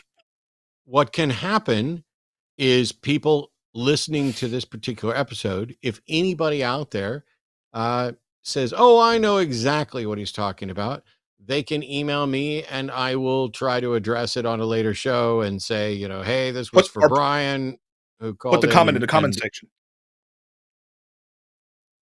Yeah, except that I'm not going to go digging through comments. Oh, no, I wasn't suggesting that you do it, Matt. I'm just saying that our listener, Brian, if somebody comments the name of that book in the comment section, he could read through the comments. That's all I meant. Sorry for interjecting. On the issue, though, where they're talking about religion being compatible with science, there's like three different categories, and that is, number one, are the claims of a particular religion scientifically verified, scientifically testable, and are they consistent with the findings of science?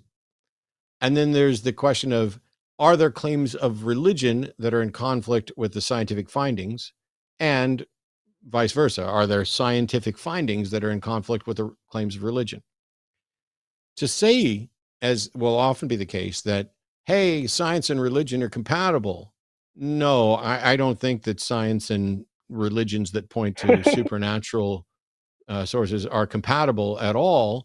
I think that what's happened is that people can say, we're Catholics, we're okay with evolution. We just think God worked through evolution, except that that's already incompatible with evolution. The notion that that evolution is directed by an intelligence is the antithesis of the scientific model. And so if they think God was involved in any sense, well, no. God got it all started knowing what would happen with this plan. But that still means that there's a goal. That still means that this was directed towards a goal, which is not a finding of science.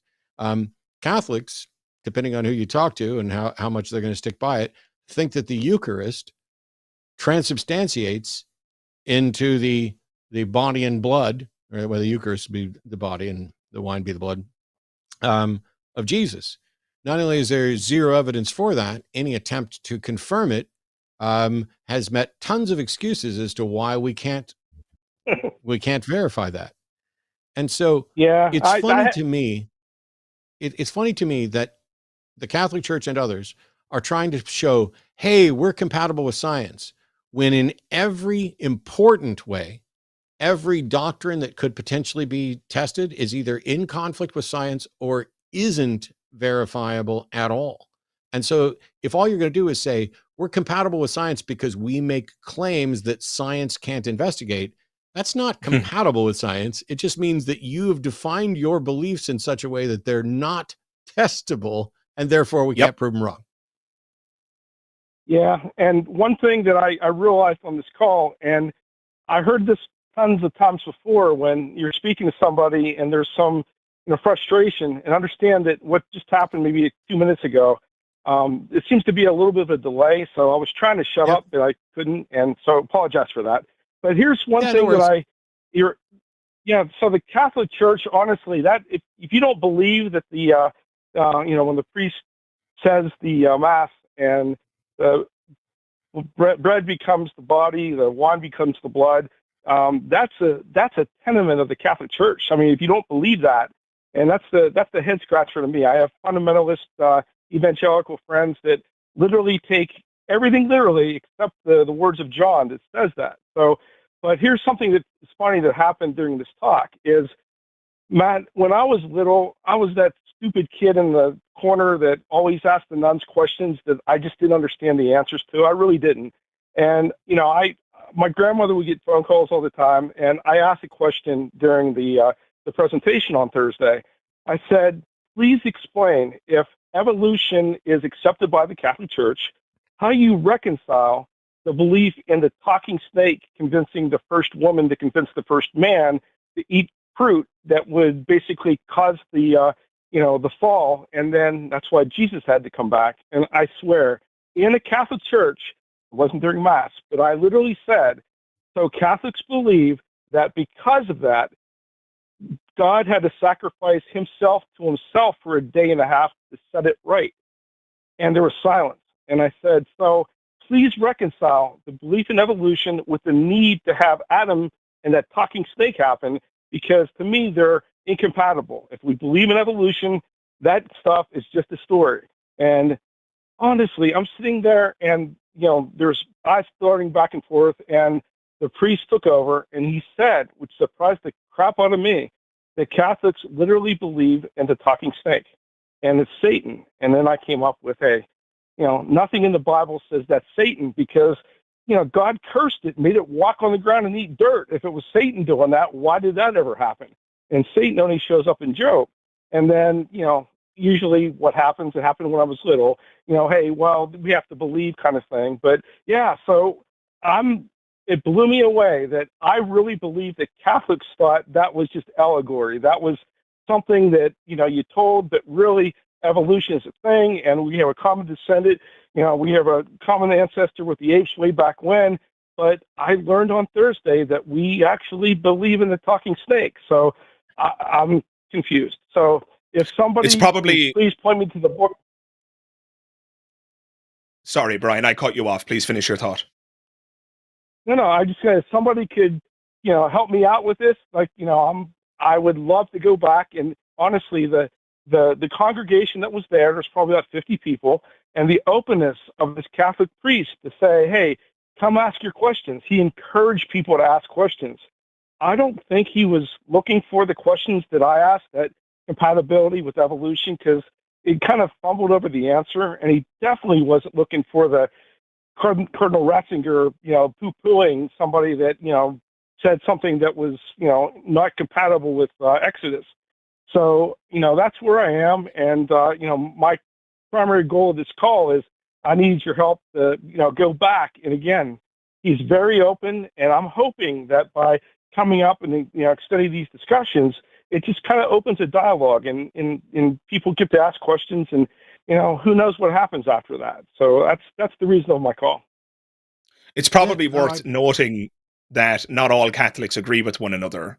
So unless you're talking about, Catholic Church doctrine specifically, then yeah, you can get the supposed Catholic line on things. But Catholics, like any other denomination or any other religion for that matter, are not a monolithic block. And so it's probably worth remembering that there are Catholics who probably believe in the talking snake, and then there's probably Catholics who reject it. I was raised in Catholic Ireland, and I could scarcely point you to a Catholic who genuinely believes in the transubstantiation. It's like a joke. Everybody is like, oh yeah, we're going to go in now and have the blood of Christ. Yeah, big whoop. Nobody there's very few Catholics I've met who genuinely believe it. And that's just anecdotal, by the way. I'm not at all citing data there. I'm just talking about in my life, I have met many a Catholic who doesn't take it literally in that sense. So that's one thing worth remembering, because you did say when you were speaking there that, oh, I didn't realize that Catholics, quote unquote, believed this, quote unquote. But they may or may not. That's just one thing, just a little pernickety thing that's worth remembering. The only other thing I'd say is that it does seem to me that evolutionary theory is fundamentally incompatible with the Adam and Eve narrative, because the whole idea of there being two first humans makes absolutely no sense, evolutionarily speaking. There weren't two first humans. That's not how evolution works. This creationist talking point, this misrepresentation, this straw man of evolution of like a crocoduck and, you know, my uncle isn't a monkey, you know, this is a completely nonsensical way of talking about evolution. And for that reason, the Adam and Eve narrative is fundamentally incompatible with evolution. I like to use the language analogy in the same way that no Latin speaking set of parents ever gave birth to a baby that said bonjour, and yet French still emerged from Latin as a language. If you think about that as an analogy, well, human beings and chimps share a common ancestor, and little changes over time produced both of those branches. And so, yeah, for that reason, I don't think we can take the Adam and Eve narratives seriously. And on that point, obviously, science and religion are in contradiction with one another, and there's any one of 1,000 or more contradictions that we could probably get into. So anyway, that's just my 2 cents at this juncture for what it's worth. Yeah, thank you. I walked into my house after that lecture, and my wife looked at me and said, "What's wrong?" And I'm like, "I believe in a talking snake. This is just freaky." And honestly, yeah, I appreciate you taking my call. I'm befuddled at this point. I really thought that, you know, we were better than that. And, you know, apparently we believe in the fruit, the talking snake, everything. And I thought, you know, when we were taught in grade school that Catholics are cool with evolution, I was told that was just allegory. There's 2 creation stories. That's just a way for early people to figure things out. But this priest and this congregation kind of patted me on the back and said, "It's okay, we can believe in this." And I'm with you. How do you believe in evolution and the talking snake and the one person? And I'm befuddled. But seriously, if you can point me to this other book, I'm pouring through my audiobooks. That's the bad thing about getting an audiobook. I can't quickly scan through text and figure out where this is. But hey, I have a funny story. If you allow me to talk, I guarantee you'll laugh about this. But if my call's over, that's cool too. I appreciate your help. How long is your funny story? Because I feel like being funny, but I got other callers waiting. 30 seconds. Go. I was at a Catholic retreat with my son, and it was just a few weeks ago. And my son and his friends are, you know, there, and they're Catholic, and there's a painting on the wall, and the painting is Jesus in his resurrected form. The robe is glowing, it's radiant. There are 2 disciples on the ground, they're in fear, and I walked up to them, and I say, "What's going on?" They explained the painting to me, and I said, "Hey, what do you think of the Shroud of Turin?" And they said, "Well, we think it's true or whatever." And I said, "Well, was Jesus resurrected in the shroud? Was he had real clothes on?" They said, "Well, he was resurrected up, but he didn't have any clothes on." And I said, "All right, where'd he get the robe?" And I think that's hilarious, because in these stories in the Bible, he's walking up to people and they don't recognize him, and he's eating fish with them, having meals with them. But like, what do you do? Stop at a Lord and Taylor after you got resurrected and pick up a glowing robe? I never got that. All right, I think if Jesus really did come back from the dead, the whereabouts of the robe or how he acquired one is lower down the totem pole in terms of my curiosity about the event. I think I'm more worried about how a guy came back from the bloody dead, more so than where he got the robe. I'm pretty sure it's within God's power to resurrect him with a robe that magically appears if indeed resurrection is possible, I'm sure that's in God's wheelhouse. So Oh, look. yeah, that wouldn't be the cornerstone of my case against the resurrection, I'm afraid. But where did he get the robe? I'm really tempted at It this was- point, Brian, because there's a couple people in chat who are trying to say no story, time's up, and dictate how the fuck I do my own show. I'm really tempted to ask you, Brian, if you've got another funny story that we could regale them with. So these little bitches in chat that think they get to decide what the show's going to be like can go watch something else because they're never going to dictate how the do. show goes. But I'm actually not going to let you tell another story because I have theist callers on hold and I want to get to them. So thanks, Brian. All right. Thank you, Brian. Thank you. Where did he get the robe, Matt? Yeah, robes are us.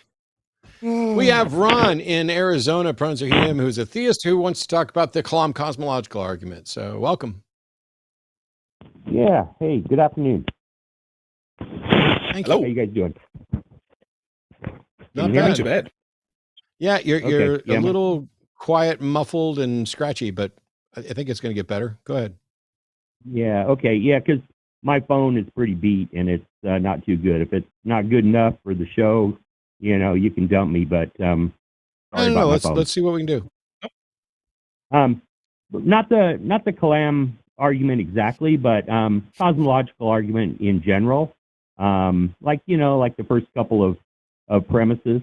I just wanted to get your guys' thoughts. Everything that begins to exist has a cause.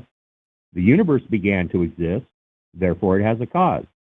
Do you agree with that, or can you debunk that in any way? I don't think that either of the premises are necessarily true.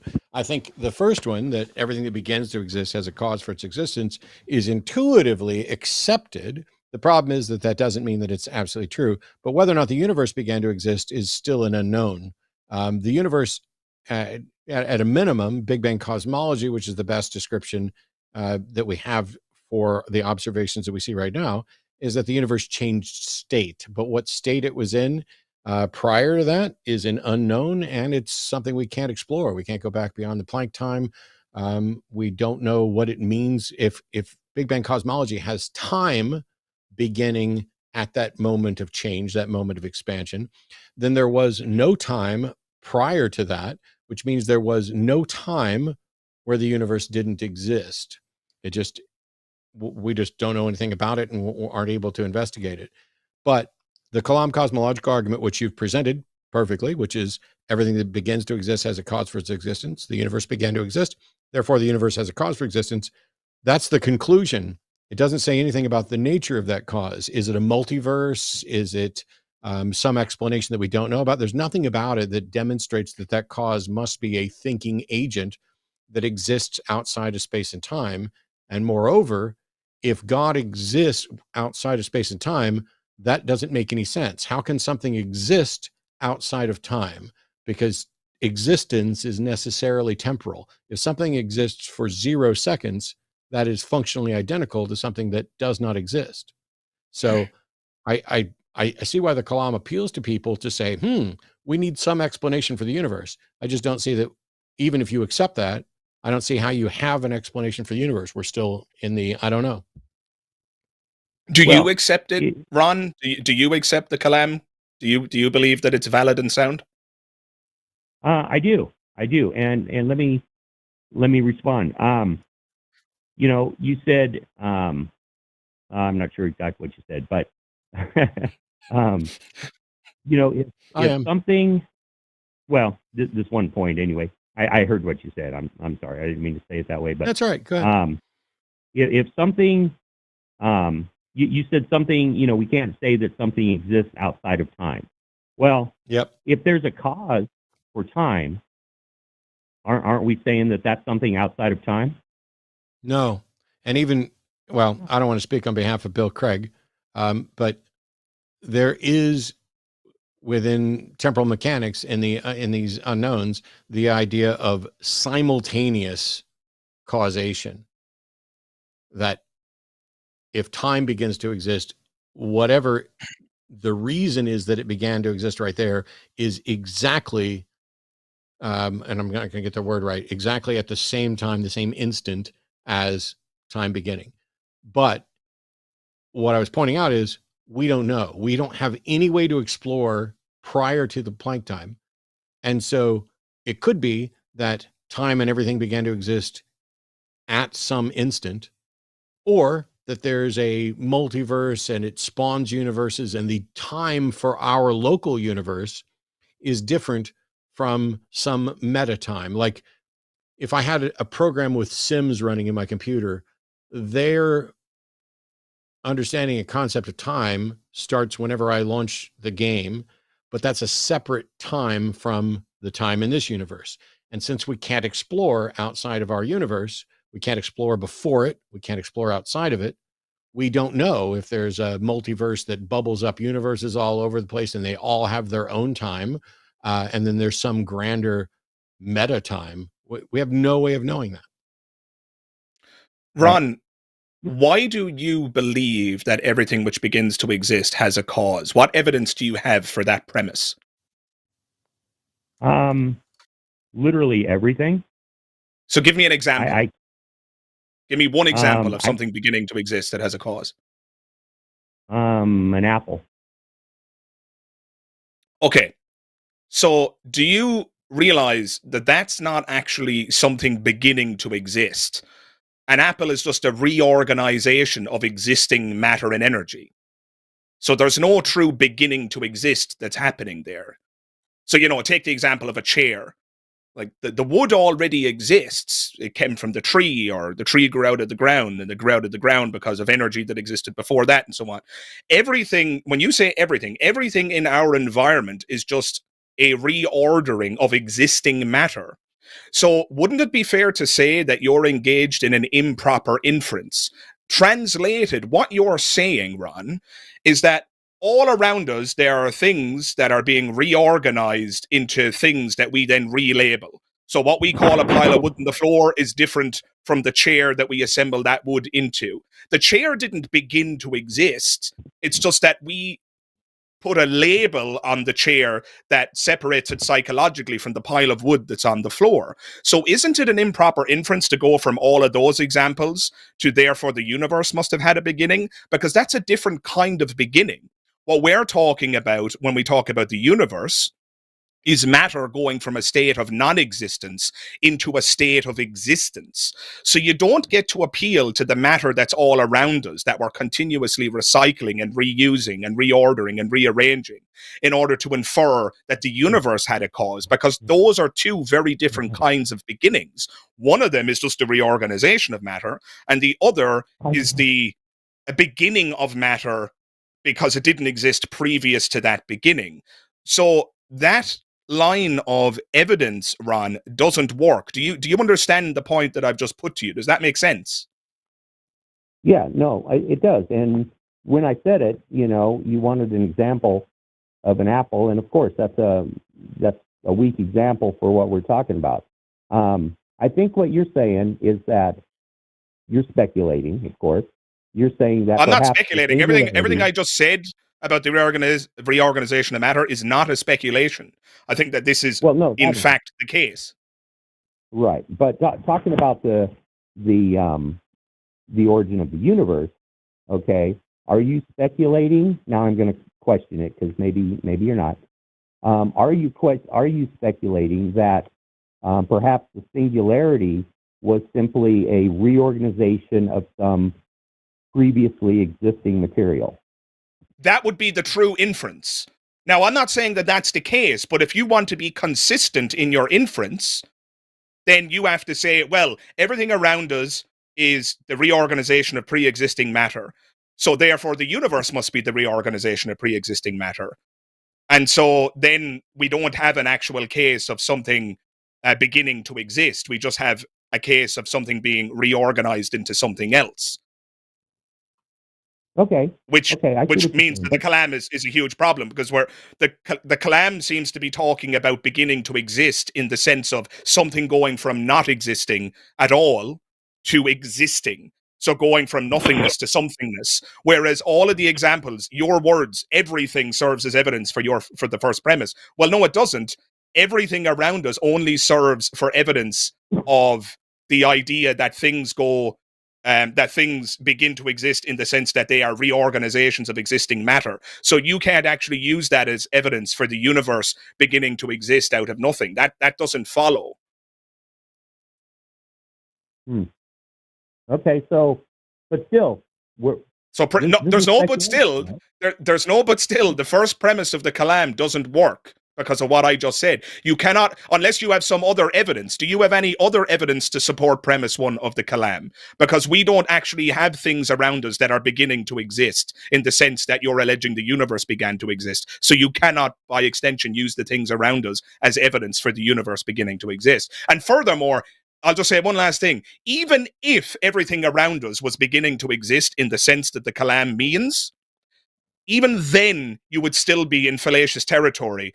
You'd be committing a fallacy of composition just because the universe, and I'm granting this for the sake of argument, just because the universe is composed of items that began to exist, it doesn't therefore follow that the universe began to exist. Bertrand Russell famously used the example of just because every human has a mother, it doesn't follow that therefore humanity has a mother. So even if I granted you, for the sake of discussion, I might add, I've already explained why this isn't the case, but even if I granted you, Ron, that everything around us is evidence of things beginning to exist, you still wouldn't be able to conclude that therefore the universe began to exist, lest you be accused of a fallacy of composition. Okay, so we throw out the first premise because nothing really has begun to exist. Just to be clear, I'm not saying we throw out the first premise. All I'm saying is that you haven't substantiated the first premise. The first premise might very well be true, but you haven't demonstrated that. And so I'm not in a position where I can say that I accept it. I'm not saying that it definitely isn't true. That's not my position. My position is that you haven't demonstrated that it is true thus far, and any attempt that you've erected thus far to defend premise 1 is either an example of an improper inference or a fallacy of composition, both of which are serious problems for your point of view. Right. Can we use scientific findings for any kind of evidence? You go for it. What scientific findings demonstrate the truth of the Kalam? Well, it's pretty well established science, I think, that the universe did have a beginning. No, it's established science that are. Sorry, Matt, you go ahead. I've said a lot. The established science is that our current presentation of the universe had an origin in the sense of an expansion, but the matter and energy and items there could have always existed and are just merely a pattern change, which is what Dara was talking about. So and this is why I was saying I have problems with the premise and that we can't explore it because we have no way of finding out the facts prior to the Planck time. And prior to we can only get back to just a little bit after what we've described as this expansion. But since we can't go back before that, science does not and could not conclude that matter popped into existence. That's not what Big Bang cosmology is. It is about an expansion of something, not the creation ex nihilo of something. It's the expansion of the singularity. The expansion is the second step. The singularity expanded. Yes. And prior to the expansion, we have no ability to explore the singularity and whether or not it existed. But as I pointed out, if time, our local presentation of time began, then there is no time, no point in time where the singularity or what it expanded into didn't exist. In other words, Ron, it might not be a beginning in the sense that you're thinking, right? Just like the chair analogy I used earlier, it could be the case that our local spatio-temporal manifold is simply a reorganization of matter. So just like the pile of wood on the floor can be turned into a chair, maybe there was a pile of cosmological wood that became a universe, right? So we cannot say science has not concluded that all of matter had a beginning. That's not the case. All we can say for now is that our local spatio-temporal manifold began to expand. But that tells us nothing about what occurred before the Planck time, if the word before even makes sense, because the word before is a temporal phrase, and obviously our language breaks down when we start to talk about these abstract ideas. But suffice to say, we have serious problems with both premise 1 and premise 2 of the Kalam. And just one quick thing, and then one quick thing, and I'll let you do this again.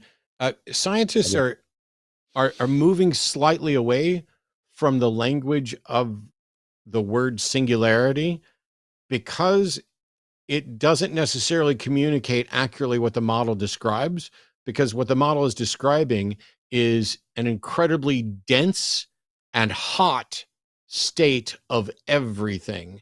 And it's just, it got described as a singularity, but that doesn't, it would be a mistake to look at the singularity as if that was a thing rather than the label for the universe. And currently it is expanded. So it was like pre-expansion and post-expansion, but go ahead. Right. Yeah. Thank you. Yeah, I understand that. Yeah, it's not, we call it a singularity. It's not so much a thing as a state. Yeah. Right. And you're right. It was a state of everything, as you said, infinitely dense, without dimension, in such a dense spot that it literally has no dimension. That's what the math leads us to, right? Mm-hmm. And infinitely hot. Okay, it's off the charts. We can't even deal mathematically with those kind of numbers, if you want to even call them numbers. But so everything was in a point mathematically of infinite density, infinite heat. Okay, that's the first step. That's the end point of what we can see, scientifically. Okay, I would take issue with just one thing. One thing, Ron. You said everything was at one point. That's not clear. Whether or not our universe and its singularity consists of everything that is not clear, because we could be part of a multiverse, right? The multiverse is something that is predicted by the math as well. Now, we could everything debate of that. Our local presentation of the universe. Yes, everything in our local presentation of the universe was in that single point. Not necessarily everything. It's important that we distinguish between our universe on one hand and the cosmos that may exist beyond it, whether that be a multiverse or something else. Yep. Right. Keep going, Ron. I understand that. Or go ahead. No, keep going, Ron. You're fine. Okay. I didn't want to interrupt you. Yeah, well, okay, I know. Again, the language kind of breaks down when we say everything, but when we talk about things, okay, we're talking about the universe. That is what things are. We can't, we're talking science here, so we can't even look at another universe. I mean, yes, there's speculation. I mean, I don't know. I've just sort of, kind of counted up how many times you said maybe and might be and could be. That's all we got there, because science can't even look outside the universe. We wear blinders on that. We're only looking at the universe. That's what science is. Okay. Sure. So anything that you want to talk about before, in big air quotes, or outside in big air quotes of space time, that's in the realm of theology and philosophy. Okay. No. Even if scientists are speculating and hypothesizing on what might could sort of what. Matt just wanted to interject there because we parted ways about 10 seconds ago. We definitely are no longer on the same page, because you answered the question I was going to ask, but you haven't justified it. So I agree with you that science is currently, and perhaps forever, prohibited from looking before the Planck time and looking outside of our local presentation of the universe. But you said science can't, And my question was, what can and where's the demonstration of efficacy for that method in exploring before time and outside of time? In science, there really isn't. That's where we stop. No, that's not. And Ron, I know science can't. I'm acknowledging that. I'm saying science can't. What can, and how do you demonstrate that it is accurately doing that, whatever that method is for looking outside of time? How do you demonstrate its efficacy? the only thing we have to go on there is logic, right? That's where the first premise comes in. Anything that begins to exist, and we've extrapolated back to a beginning. Anything that begins to exist has a cause. We already debunked that premise, Ron.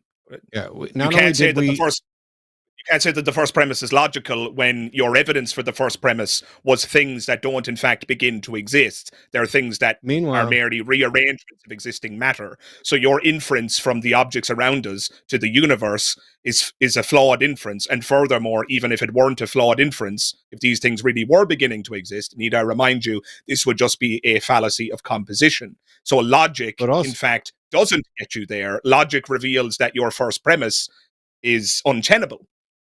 But logic is not a method. Logic is not a method for exploring outside of space-time. Logic is merely reasoning, and it can assess claims and evidence. You can evaluate it by putting them in a syllogism and a structure. Logic is not a method to explore the physical world or beyond the physical world. Logic is a method of exploring reasoning.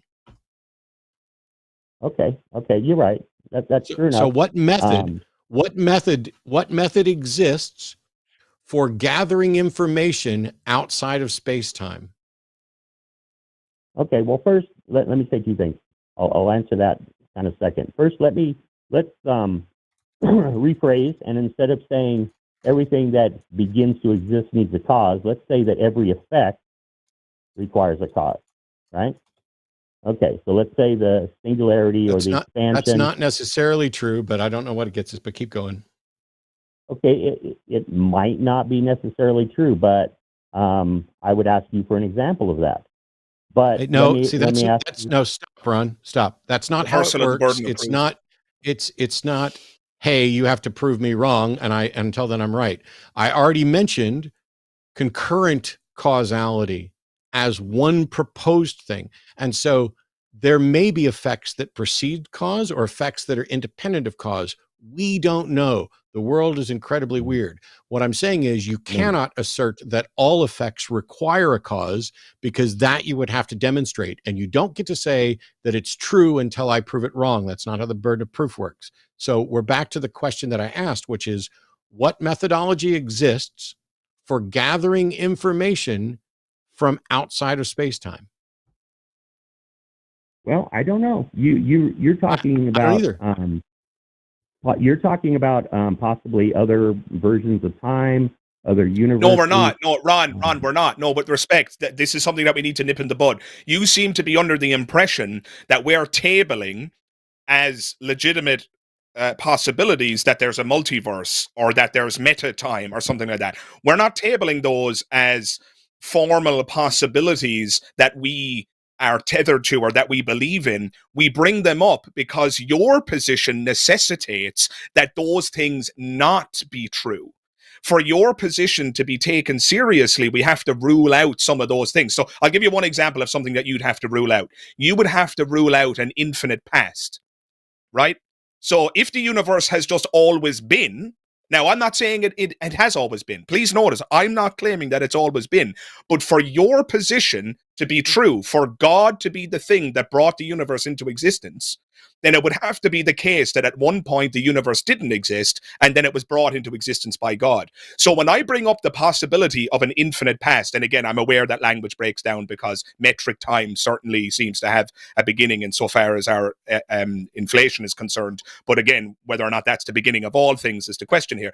It could be the case that the past, quote unquote, is infinite, right? That's a possibility that you would have to deal with. And this is a problem for your point of view. Again, I'm not asserting that that's the case. I'm not introducing an alternate hypothesis. It's not like we're both making a claim and we both have to meet a burden of proof. But for you to be correct that a God created a universe that at one point did not exist, you need to come up with some mechanism for dismissing the possibility of an infinite past. It's not me suggesting that that's the case. I'm pointing out to you that you would have to formally rule that out for your hypothesis to be correct. So we're not speculating about what happens outside of our universe. We're not saying or believing.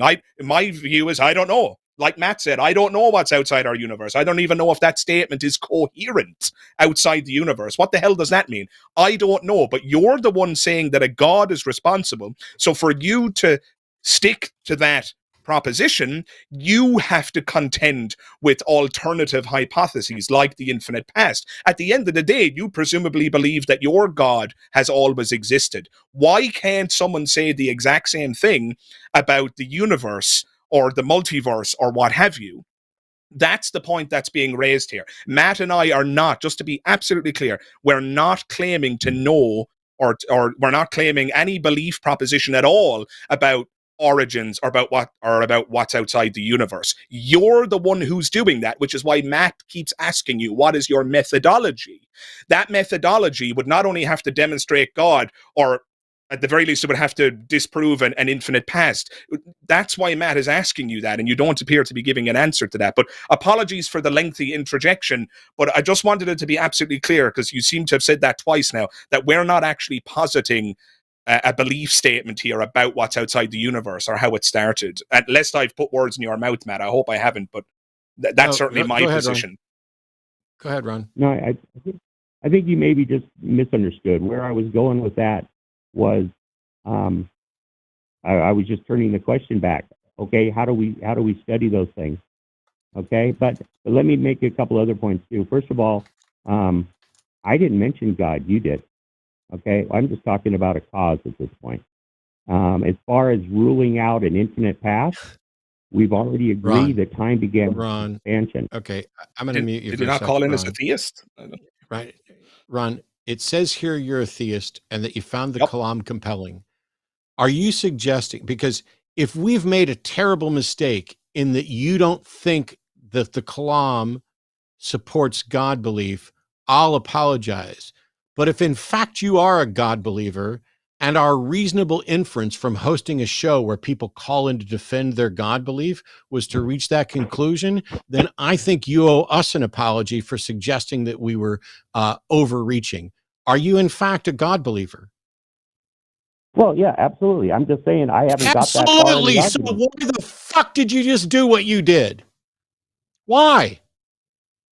You brought up God, not me. I mean, that's a bit of a... God when you said you were a theist. You brought up God obliquely without actually saying God when you brought up the Kalam. Neither of us inferred anything remotely incorrect, and we've been nothing but engaging and respectful on this. And then now you want to say, well, maybe you guys misunderstood. After all, you brought up God. I didn't. Do you really think that snarky stuff is going to go over well? Let's try this again. Let's back up 30. Shut up. Let's back up 30 seconds to before you said that. Ignore it. Don't say that again, because we were right. And I'm still want to know what methodology do we have to gather information from outside of space-time? What method do we have? I don't know of any. Yeah, me neither. Cool. If we don't have a method for gathering information from outside of space-time, how could anyone make an informed decision about outside of space-time without the information? Yeah, no, I agree with you on that. Okay. If nobody can make an informed decision about what exists or doesn't exist outside of space-time, does God exist outside of space-time? Whatever the cause of the universe is, exists outside of space-time. How do you know the universe had a cause? Yeah, we're right back to now you're making assertions about something outside of space-time while acknowledging you have no way to gather any information about outside of space-time. You have just acknowledged that you can't reach a reasonable, informed conclusion on that, and then you're reaching a conclusion that is evidently unreasonable and uninformed. The two first premises, the only two that I've even said of the argument, neither one mentions God, neither one mentions anything outside of it per se. It's talking about a cause, right? That's all. And we've already addressed that. We have now moved on to addressing the issue of something outside of space and time. We've already addressed the Kalam, both the problems with it and what it doesn't do. If you're going to just go back to the Kalam after we've already addressed that, why should we bother talking anymore about this if you've acknowledged you have no mechanism to explore whether or not there's anything outside of space-time, let alone what might be? Well, let's talk about the multiverse idea and these other things. Let's not. Are those let's not, because you've been on for half an hour. We've addressed the Kalam. You've acknowledged that you have no mechanism for exploring anything outside of space-time, but you're comfortable reaching conclusions about it. I don't need to move on to a discussion with you about other things that none of us are experts in when you've already failed the first part. I have other callers on hold. We're not just going to jump topic to topic to topic. And none of us believe in the multiverse, which is, again, why I went on a lengthy soliloquy just a few minutes ago where you said that I must have misunderstood you, but now you've done it for the third time, where the reason you're jumping to the multiverse, correct me if I'm wrong here, Ron, but you want to imply that Matt and I are being inconsistent. We're ruling out God because we can't investigate beyond space-time, but yet we're taking the multiverse seriously despite the fact that we can't investigate beyond space-time. Is that what you're attempting to suggest, Ron? Yeah, I think you're being inconsistent. Yeah, well, that's not the case. You are very, very, very confused because neither of us are saying that the multiverse is the explanation. What we're saying, which you've acknowledged, is that none of us have a way of exploring outside of space-time. So I can't rule out a multiverse, and I can't rule out whatever other proposals someone might make out of there because I have no way to explore it. But what we're pointing out is that when you say that you can rule out a multiverse and rule in a God, you have no justification for doing that. We are not the ones who are asserting anything about anything outside of space and time. You're the one that's doing that. And now we're done with it for today. Thank you for the call. Rule out God? I didn't rule out God. We didn't. I we're just not ruling out God, told Ron. you 10 seconds ago, we don't rule out God. You don't listen, Ron. Okay. I don't believe there is a God. I'm not convinced there is a God. I didn't rule one out. I don't know how many ways we can explain to you. Daryl went on a soliloquy explaining in great detail how neither of us are making an assertion about anything outside of space-time at all.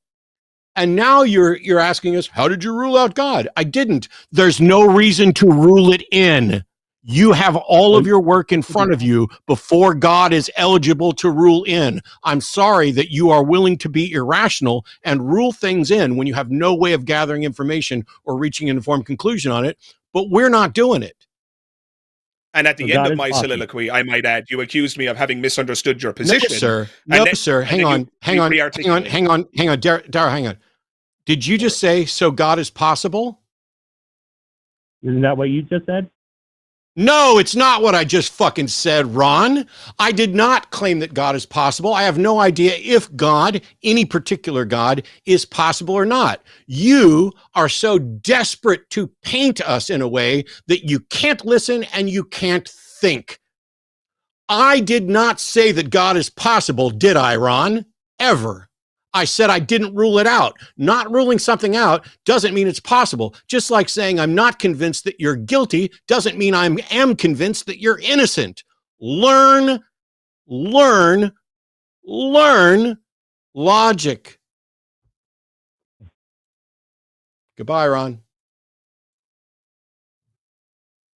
It is absolutely frustrating as fuck, Agreed. Which is why Dar's hands on his head, to sit here and have a perfectly lovely discussion that is largely honest, that addresses the problems and the flaws with the Kalam cosmological argument, and then acknowledging why we understand why it's compelling, why it is intuitively understandable, why people would say, hey, anything that begins to exist has a cause for existence, go through all kinds of details, teach a little lesson on scientific inquiry, what the limits are of it, what the proposed possibilities are, and repeatedly point out how we're not making an assertion.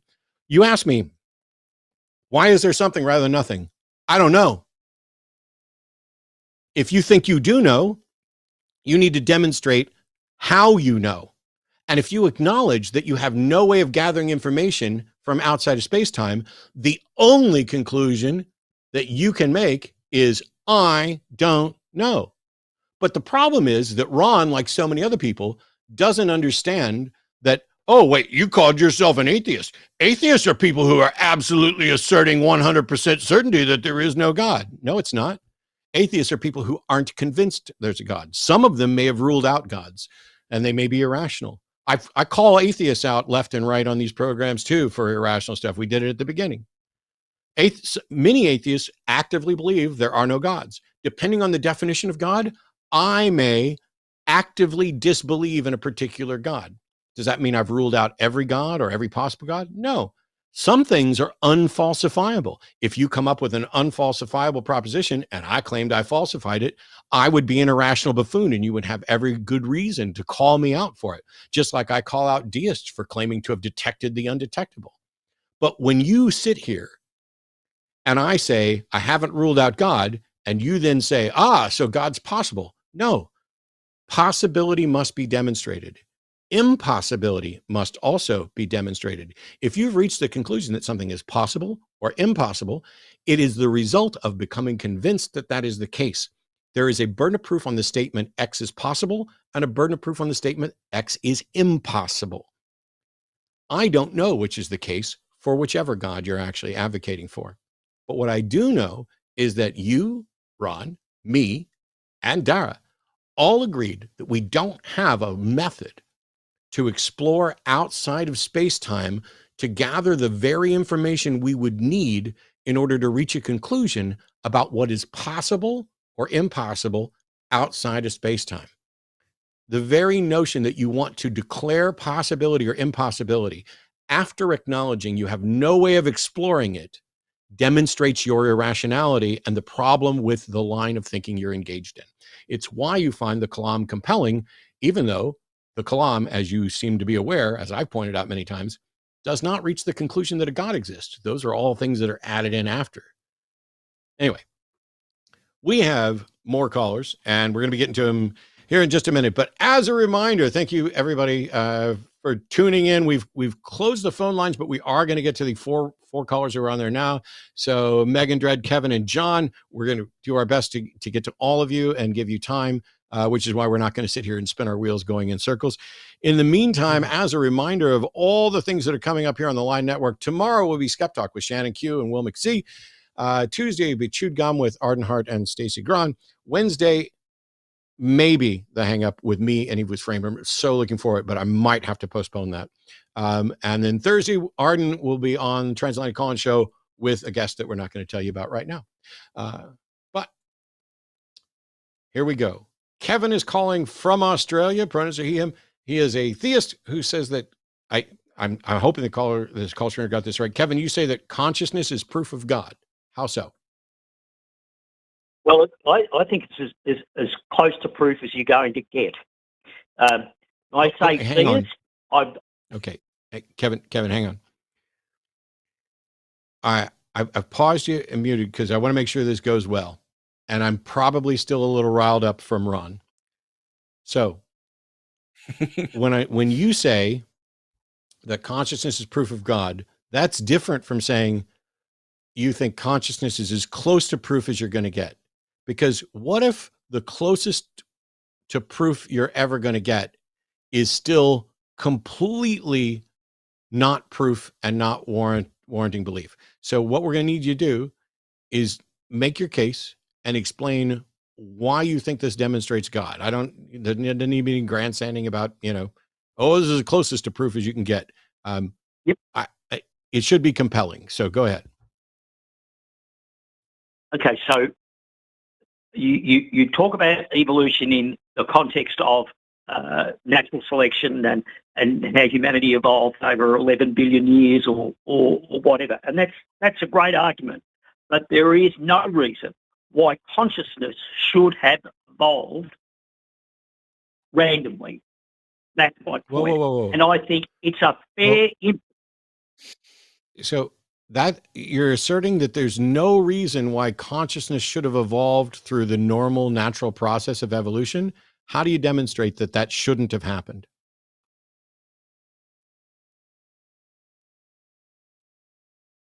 I think it's simply illogical to assume that based on the ordinary random shuffling of atoms, that consciousness could have evolved out of that. Okay, I'm going to stop talking here because I know it's I can't even see. Hang on. I'm going to stop talking here because I didn't even look at the screen. I was busy answering something else to see that I bet without even looking at him that Dara's chomping at the bit because every word out of your mouth is a misrepresentation of reality. So it's not about atoms randomly moving around. That is nothing at all. That evolution is not random atoms moving around. It is beyond ridiculous to characterize biological evolution as random atoms moving around. And I will let Dara explain it to you because I'm probably going to be too irritated to go beneath the kindergarten level of science. Feel free to interject at any point, Matt. But yeah, I would just echo Matt's sentiment there, Kevin. I don't wish to be offensive, but the first thing that occurred to me when you described evolution was, tell me you don't understand evolution without telling me you don't understand evolution. So evolution is not random. It's based on natural selection, which is distinctly non-random. Natural selection is the process by which creatures survive if they are good enough. Sometimes people say survival of the fittest, but it's not really survival of the fittest. I think it's best understood as survival of the good enough.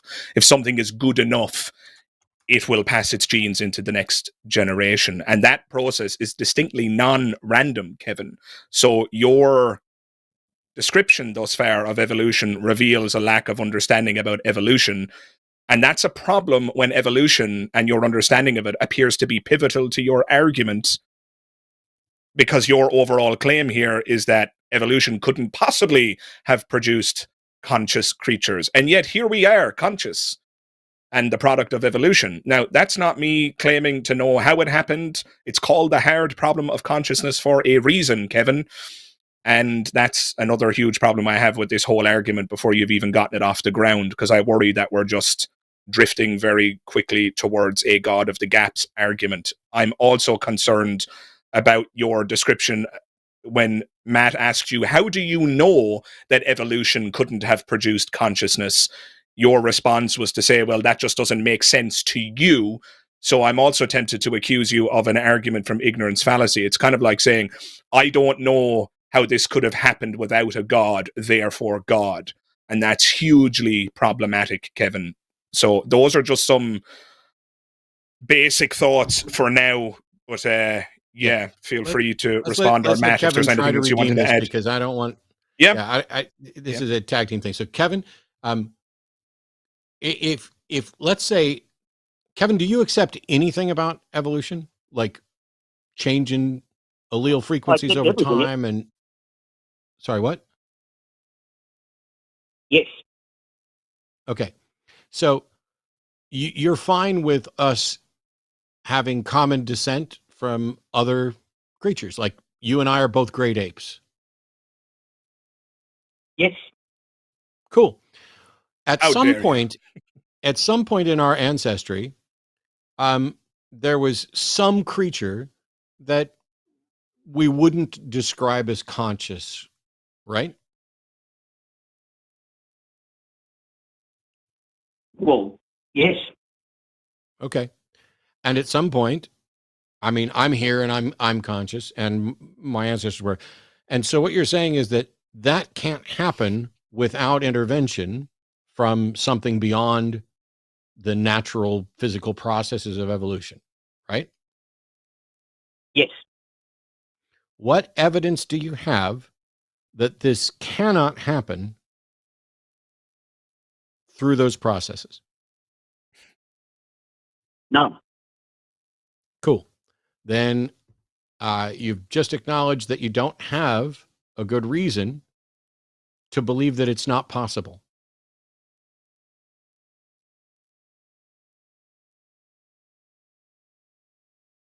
So I take your point. I think what you're saying is reasonable, but I don't think it's reasonable to assume that it's happened by natural processes either. Now, Kevin, if you don't have reason to exclude natural processes, I'm not saying that it's reasonable to say it necessarily happened by natural processes, but other than natural processes, what other options can you demonstrate are possible? Well, there aren't any. Okay. So, by your own admission, we have no reason to think it's not possible. And we have no reason to think that anything other than natural processes are in play.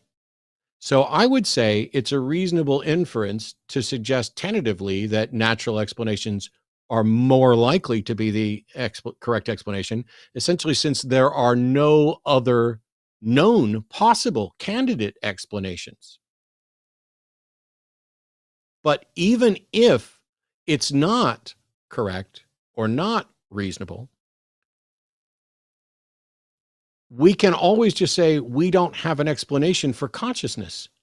But you called in to say that consciousness isn't possible through purely natural means, and then you acknowledge you have no evidence for that and no evidence for any means other than natural means. So what are we supposed to do with that? I think the point is you're supposed to keep an open mind about it. We have an open mind, and as soon as you show up with evidence from a reliable mechanism that suggests that there is a God and that God is responsible for consciousness, I'm pretty sure Dara and I will both accept that is the most reasonable conclusion based on the evidence. But when you call in to when you call in to say it's not possible, and then acknowledge when questioned that you don't have a justification for it, we're not going to believe that. Our mind is still open. You haven't done anything to convince us. What's wrong with I don't know, Kevin? There's nothing wrong with I don't know. Cool. So why would you then wrong with I don't know. So why do you claim to know that it's a God then? Or are you claiming that? Have I assumed too much?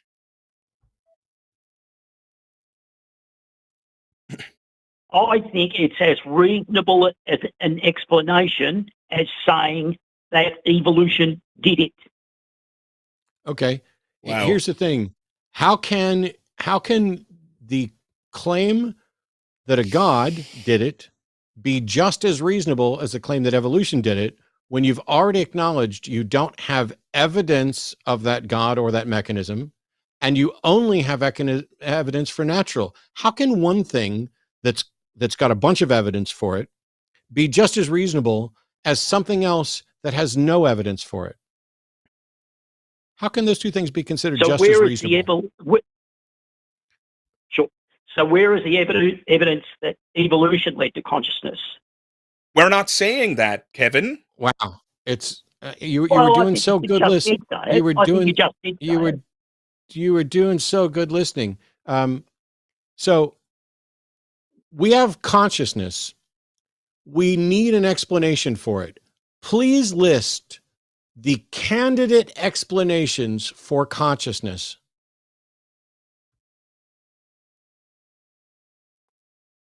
Well, okay.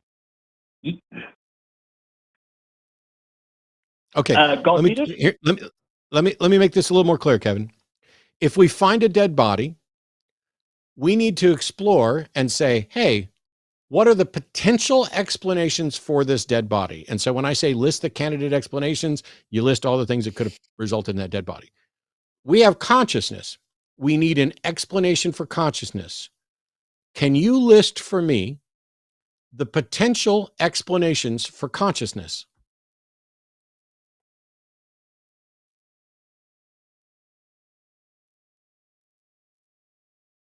I've already told you my answer. You listed one. You said God did it. Do you have any other candidates? Well, I don't see evolution leading to it. Okay. Kevin? I don't see the evidence. I think if the evidence existed, we would have found it. No, sir. That is a fallacy. And you are ignoring the evidence, which we've already acknowledged. The natural processes that govern evolution are presumed to be sufficient to explain changes between species. The fact that you don't think it can lead to consciousness is irrelevant, Kevin. You have to, if you think it can't lead to if you think it can't lead to consciousness, you have to prove that. You don't get to just say, I don't see it. Nobody gives a shit if you see it. But you know what else? You've already acknowledged you have no evidence for anything other than naturalistic explanations. So when we're making a list of the candidate explanations for consciousness, natural evolutionary processes is one candidate, and I see no other candidates. God isn't a candidate because you don't have evidence for God. Non-natural or supernatural explanations aren't candidates because you haven't demonstrated those. In fact, you've already admitted that those don't have evidential support. So other than natural explanation, is there any other candidate explanation that you can point to? And the answer is no. And so whether or not the fact that you just, so here's the thing. Let's say that, no, listen. One second. Let's say that Dara, sorry. Let's say that Dara has a wound on his arm. And I say that wound is the result of natural circumstances. And you, Kevin, say, after looking at the wound, I don't believe that natural circumstances can lead to that. And I say, what can you demonstrate that else that could? We're in the same boat, so go for it. Well, we are in the same boat, and I don't believe you presented evidence that evolution could lead to consciousness either. You say it's the only candidate, shit, and I Kevin. say you're wrong. No, we did not. Wow. Kevin, you are claiming that evolution can't do something, and we're asking you to prove it. Can you prove that evolution can't result in consciousness? Yes or fucking no? No, you can't. So piss off. Could you? No, I'm not going to repeat it. I've had enough. It's exhausting to get you to patiently sit there and agree to everything and acknowledge left and right that you don't have any evidence, you don't have any alternatives. Dara and I are not saying consciousness is in fact explained by evolution, although I think both of us would say that's a reasonable inference based on all the available evidence, and we list the candidate explanations. It has a higher prior probability. I don't think that it is even remotely surprising. It's like trying to say that you couldn't evolve an eye. Yes, you can. It's evolved many different times in many different ways. All consciousness is the ability to process information getting more and more complex. A few neurons, a neural network leading up to a brain. You're basically saying, I just can't believe that a brain can happen through evolution. And yet, it has many, many times. Oh, yeah, but consciousness is something special. No, it's fucking not. But if you are going to claim consciousness cannot arrive from evolution, you have adopted a burden of proof, which you have not acknowledged multiple times in that call, you can't meet. So we don't care, Kevin. I have no time. Go ahead. No, I was just going to say, just 10 seconds. Even if we conceded that evolution can't produce consciousness, it wouldn't follow that therefore God did it. He didn't provide any independent evidence for his assertion that God is responsible. It seemed to just be, I can't think of a better way or a better explanation, therefore God, which is what I said at the outset, that this is one big fat argument from ignorance fallacy. And you got to bring more to the table than that, Kevin, I'm afraid. Yeah, I mean, I'll give you full marks for acknowledging that you don't have evidence for anything beyond natural explanation. But when you keep asserting that natural explanations can't do it, you've adopted a burden of proof and you have to meet it. Calling in from California, John is a man and a theist. So welcome, John. You're saying Jesus is fully man and fully God, and you want to point out contradictions in the Bible? Okay. Yeah, I don't have time for contradictions. No? Okay, well, how about if I roll with, ask you the question, you've read the Bible, you come from Christianity, true? Yeah, I've read it many times. Many times over? Okay, good. How about Revelations 13:18, the one that says, here's a call for wisdom. Let the one with insight calculate the number of the beast, for it's the number of a man, and it's number 666. Have you ever calculated that number? Do you know who this is? Have I ever calculated the number? I have no reason to believe. So Revelation reads like nonsense and almost didn't get canonized in the Bible. I don't have any reason to go and try and do the calculation because I don't have any reason to believe that the Bible is an important book to believe is saying things that are true. Okay, well, if you pop over, well, the Bible's a riddle. You know that. You've read the Bible, correct? And you know in Proverbs that it tells us. The Bible is a collection of 66 books in the Christian version. 66. Sorry, what? 66. What an odd That's number. That's literally what I said. Why are you interrupting me to say the exact same thing I just said? I think he believes that number is significant for some reason or another, Matt. I think that might have been what he was driving at. But I don't see that the Bible counts as a riddle at all. Okay. I've heard that.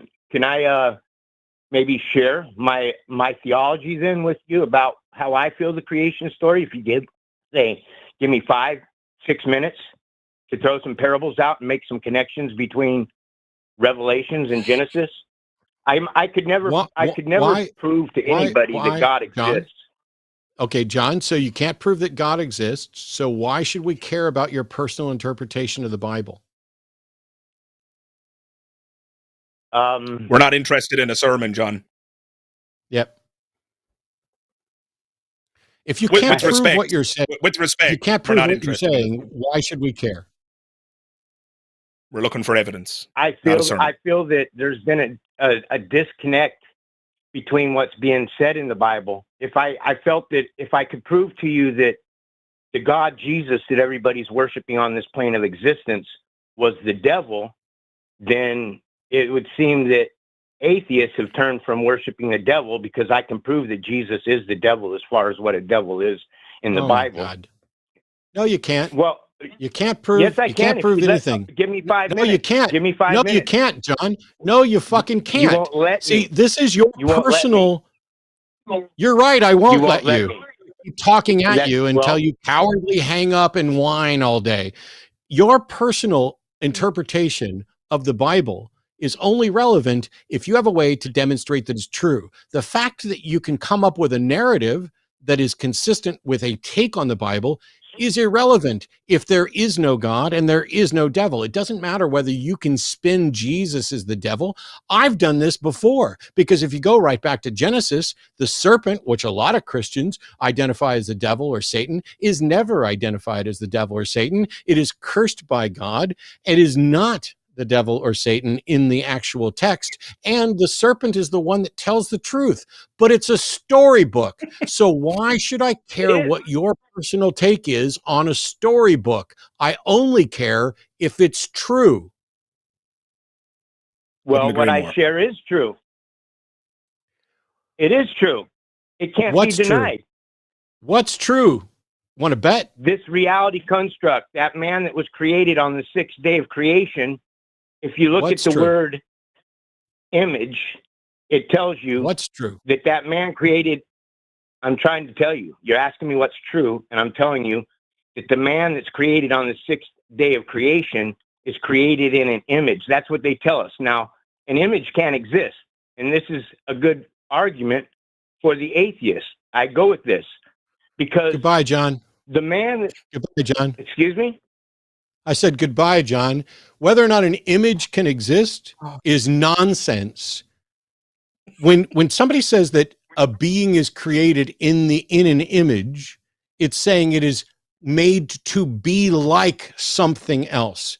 The fact that you are engaged in some sort of absurdist, literalist view of the word image, which, by the way, isn't the actual word, in Genesis 1:27, that is the word.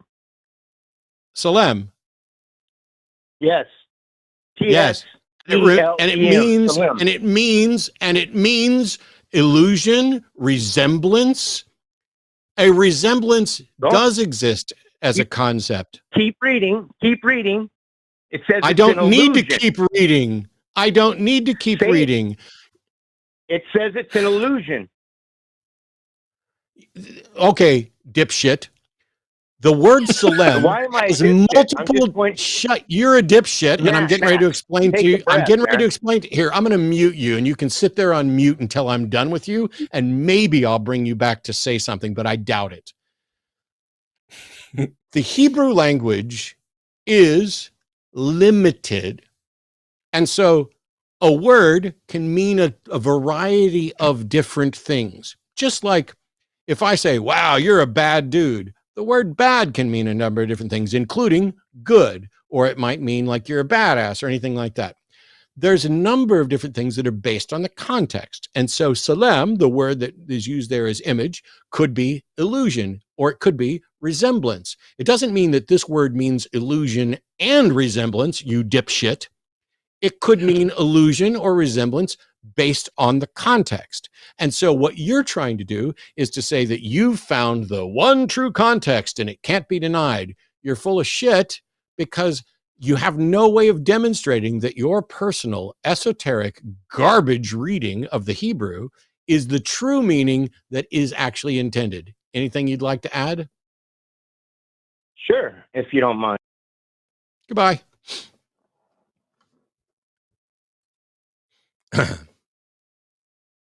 I'm sorry. Sometimes I do these jokes just for me.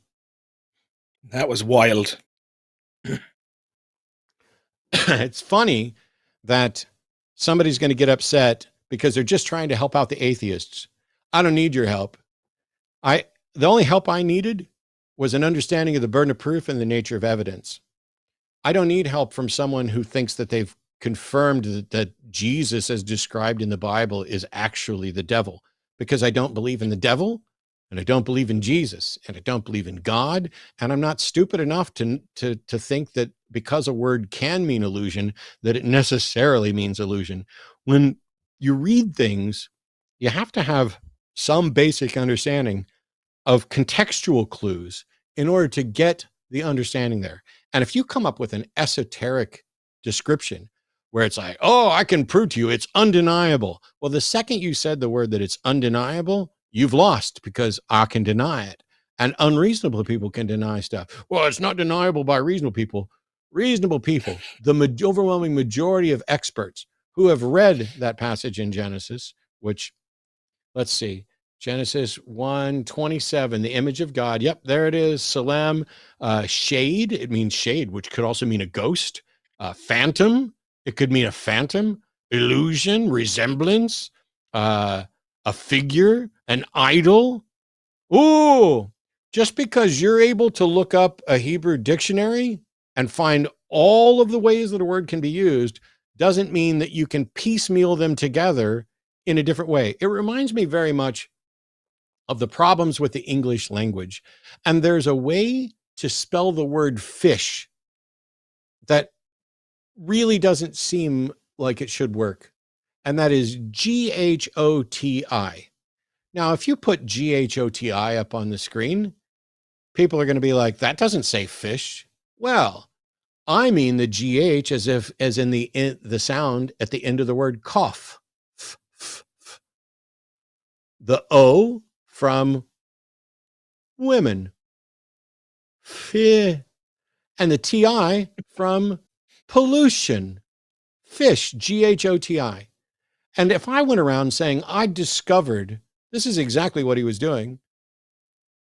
If I ran around saying I've discovered the correct way to spell fish, it's GHOTI, I'm a lunatic. I am absolutely a dipshit if I'm going to say that I've discovered the true way to say it.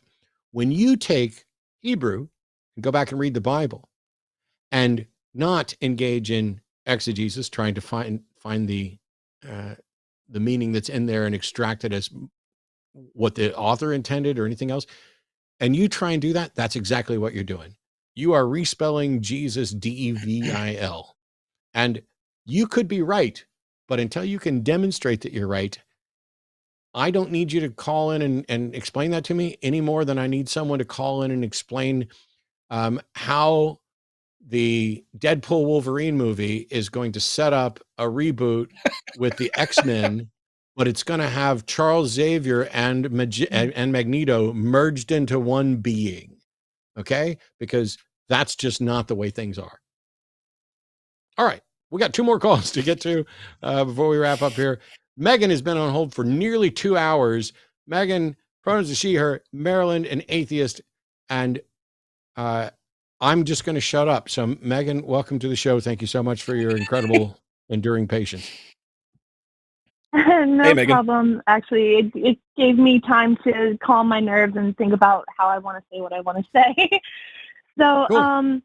Anyway, I'm a rather new atheist. I've been an atheist for like less than a year now, and I'm trying to, I guess, understand my new worldview and take inventory of the things I believe in, like, is it reasonable that I believe them, and so forth and so on. When I was a theist, well, actually, I'll just say that as an atheist, as I've kind of understood how people, other atheists might view death, it started to give me this existential dread. When I was a theist, I never feared this because there was always like an explanation that I was okay with. Like, you either go to heaven, you go to hell. My church even taught that you could go to purgatory if you weren't baptized. I also have had a belief in ghosts as well. So once I became atheist, I no longer believed in the heaven, hell, purgatory thing. I still did believe in ghosts, but like late last year, I called into Skeptalk and I talked with Forrest, and he talked me through these things, and I would say now I'm more agnostic about a ghost belief. But then it made me think about, well, when I die, so as far as we can tell, the most reasonable thing is that we die, we go in the ground, and just cease to exist. And a few months ago, I saw a video that Dara did. I can't remember what it was titled, but I guess about halfway in the video, he was saying, and I'm doing this from memory, so correct me if I'm misrepresenting what you said.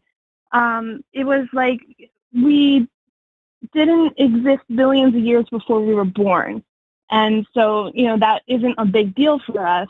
So what makes it a big deal that after we die, we won't experience, the billions of years in the future? And where that does make sense to me, but because I have the experience of consciousness and the experience of experiencing things, it kind of scares me that one day I will just cease to experience, cease to be conscious. And I don't know how to get out of that dread. Yeah, it's a big one, Megan, and I completely empathize with your feelings on the matter. I think what you're talking about is something, I mean, I don't have data in front of me, but my guess is, my suspicion is that a lot of atheists contend with the feeling that you're talking about. And whatever I say may not comfort you or anybody else, and it might just be something that we have to contend with.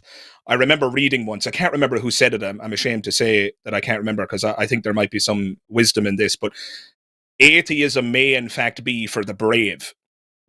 And that may be the case, right? It may be the case that atheism is a discomforting position to adopt, and that's our lot in life, and so be it. The video you're talking about and you did summarize it correctly, by the way. That was my point. I don't currently have a fear of death. Now, maybe that will change when I feel like I'm closer to death's door, but I can only speak from my perspective right now. I don't fear death because, as far as I can tell, consciousness is an emergent property of the brain. And when we die, our brain turns off. All electrical activity ceases. There will be no more neural firings and what have you. And so I see no reason to believe that consciousness will survive death. I'm not convinced that consciousness will survive death. So if that is the case, as you quite rightly pointed out, I suspect that death will be a lot like the year 500 BC. And 500 BC wasn't particularly uncomfortable for me because I didn't exist.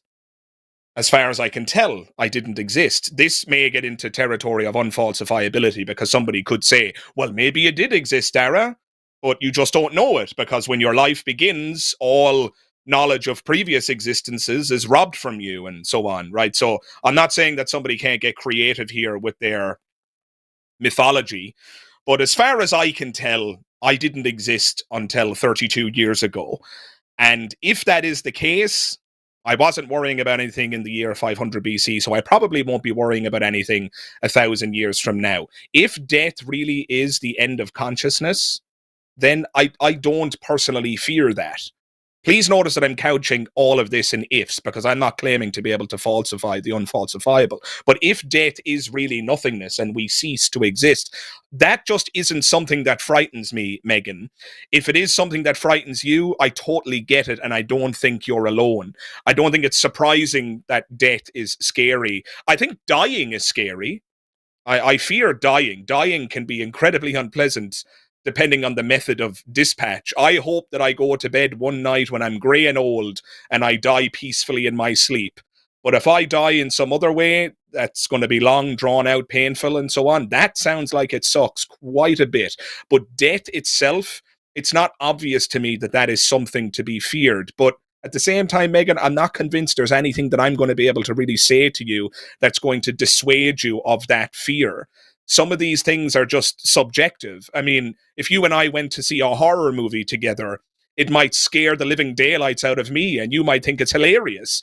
People are just frightened by different things, and it's not obvious to me that we can rationalize ourselves out of those proclivities. Maybe we can, exposure therapy. People who are afraid of spiders, if you expose them to spiders, they can conquer their fear. But you can't exactly be exposed to death, right? I can't kill you and then have you be dead for a few days and bring you back and say, so how was it? I don't think it works that way. And so I'm not so sure this fear is conquerable as such. And I apologize, because I'm painfully aware that everything I'm saying here is not going to be tremendously helpful. All I can say to you, Megan, is that it's not something that personally keeps me up at night. But one last thing I will say, which I think may be helpful. Death is the thing that gives my life its meaning. This is something I'm firmly convinced of. The fact that my time on this planet appears to be finite means that my life has value. There's urgency. If indeed the theistic proposition is true and heaven is a happy ever after, it renders this life but a waiting room. And I'm firmly convinced that it's the finitude of life that, at least in part, confers value upon it. It's not to say that there aren't other reasons that we value our existence, but I'm convinced that finitude is the thing that is part of that puzzle, basically. It's kind of why we value our free time. If you get an hour lunch break, the reason you value that hour lunch break is because it's going to come to an end. if it was going to last forever, it's not obvious to me that that lunch break would be as important or as valuable. I think we tend to value things based on finitude and how abundant it is. I've often used the example of gold. Of course, gold is valuable for various reasons because it has applications in technology and so on. But one of the reasons we value gold is because it's rare. And if your life is a singular entity, if you get one life and then you're dead and gone forever, I think that makes your life very, very valuable indeed. And so death could actually be viewed as the thing that makes your life substantive, the thing that makes your life and your existence, your one and only existence that you know for sure that you're getting. Death is the thing that makes it valuable. So those are just some thoughts, Megan. Matt might disagree with some of my thoughts there, I'm not sure. But those are just some thoughts for what they're worth. I don't know how you find any of those thoughts or if they're helpful at all. Yeah, I understand what you said, and I think even what you said in now was also in your video, if I remember correctly. I mean, it truly makes sense to me. And even like with your example of the horror movie where you might be terrified and I might find it, interesting or funny or whatever. Yeah, that I see how how one might feel about death might maybe subjective. Yeah, I hope one day I can overcome that dread, and maybe one day I will when I get older. Who knows? But until then, I do appreciate you talking to me. No, it's my pleasure, Megan. Did you have anything you wanted to add, Matt? No, I mean, the quote from Mark Twain that you kind of paraphrased, if I was dead for 1 billion years before I was born and it never bothered me one bit. It's for me, and we're getting ready to take another call that's going to potentially deal with a very, very similar topic, but I don't know that I ever had a fear of hell, and I am potentially very afraid of certain things related to dying processes, but nothing at all related to being dead, because there is no being at that point. And until somebody gives me a reason to think that that it would be like, that you were going to continue to exist, that there's being in some sense there. I'm one of those people that just can't be bothered to worry about it. I got so many real problems to worry about on a daily basis that what happens to me after I'm dead never makes the list. Maybe it should. I could be the weird one. I could be wrong. Maybe it should make the list more, but I'm gonna take care of my heart and my diabetes and all the 20,000 issues that I deal with on a regular basis, long before I ever am going to spend time on, hey, what's it going to be like after I'm dead? Because right now the evidence suggests it's not going to be like anything. Yeah, I think some people are afraid of death because, now again, accepting and understanding that I don't know what's going to happen when I die. I think the evidence suggests, as Matt pointed out, that we will retreat to whence we came, and that is nothingness, consciousness being an emergent property of the brain and so forth. But yeah, I think some people's fear of death is couched in an understanding of death, like death is going to be you existing in an infinite void of darkness or something, that you're like going to be floating in oblivion for eternity or something like that. And I just see no reason to accept that is the case. And I'm not suggesting for a second, by the way, Megan, that is your supposition. But when I've spoken to people in the past about this, they articulate a kind of sensorial experience that death will be like. And as Matt just quite rightly pointed out, or at least I suspect he's right, like I said, I can't know for sure because I haven't died. But But like Matt pointed out, there's good reason to believe that death will just be the absence of being, in which case there'll be no infinite void, there'll be no infinite blackness, there'll just be nothing, just like there was in 500 BC. I'm not aware of having existed then. And so I suspect I will retreat to that non-existence. But yeah, I think what you're describing, Megan, is a very common experience. And I suppose it makes sense. We are creatures who have a desire to survive. And so the concept, I'm not saying that I don't have any reservations about death, but my reservations about death don't pertain to death itself. They pertain to things like, I want to stay around and continue to see my friends. I'd like to stay around and continue to have fascinating conversations with good people like yourself, Megan. Like, those are the reasons I have reservations about death. It's not the being dead itself. It's that death comes with an opportunity cost. It's the second time I'm quoting him in this podcast, but let me just say it for what it's worth. I think Christopher Hitchens put it quite well. He said, dying sucks because it's like you're in a big party and someone comes and taps you on the shoulder and says it's time to leave the party, but it's just you that's leaving the party. The party is going to continue in your absence, and that sucks, right? It's just that your time in the party is up and you're leaving, and that's the end of it. And so I get it. I get why death is discomforting. I'm not suggesting that I don't have any discomfort in relation to it, but like Matt kind of said, it's not something that occupies my mind. I'm far too concerned with other things in life to be worried about it. But as I said, maybe I'll feel differently when I'm on death's door, Megan. Who knows? Yeah.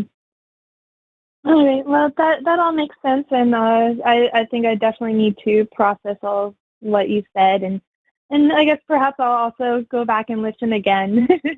But yeah, I think that does help a bit. Right. I really wish you the best, Megan. I really wish you the best. Thank you. Thanks for everything you guys do. Yep. Cheers. All the best. All right. Now we get to do something kind of similar, but a little bit different in the final call of the day for another person who has been incredibly patient, waiting over 2 hours. Wow. Calling in from New Jersey, it's Dread, pronouns are she, her. Dread, thank you. You get to be the final caller of today's show. Hello, Matt. Hello, Dara. Thank you for taking my call, and I would have waited 3 hours for you guys. Wow. Thanks, all right, Dread. well, let me put you back on hold. No, we need to wrap up, but thank you for your patience. Okay, so I am similar to Megan. Much love to her. I walked away from faith 6 years ago after my wife had a heart attack and fell into a vegetative state. Ooh, wow. Anger made me an atheist and kept me an atheist, but logic has me exploring my atheism. And just imagine being brought up in an Islamic household and having to go to church on Sunday. So on Fridays, I heard, if you don't believe in Allah, you're going to hell. And if you don't accept Jesus as your Lord and personal Savior, you're going to hell. So imagine how that goes for a 7-year-old. So which hell am I going to? But I'm trying to figure out why, when I was a believer and I went to church, because I walked away from Islam, I got baptized, I read the Bible, I volunteered at church.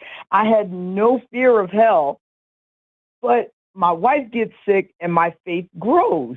And I pray over her, anoint her head with oil, and read the Bible to her. And then once I figured out, hey, this is it for her, she's going to be like this till her dying day. And then I figured out the poison of religion, that I ignored logic. I had specialist after specialist after specialist say, let her go peacefully.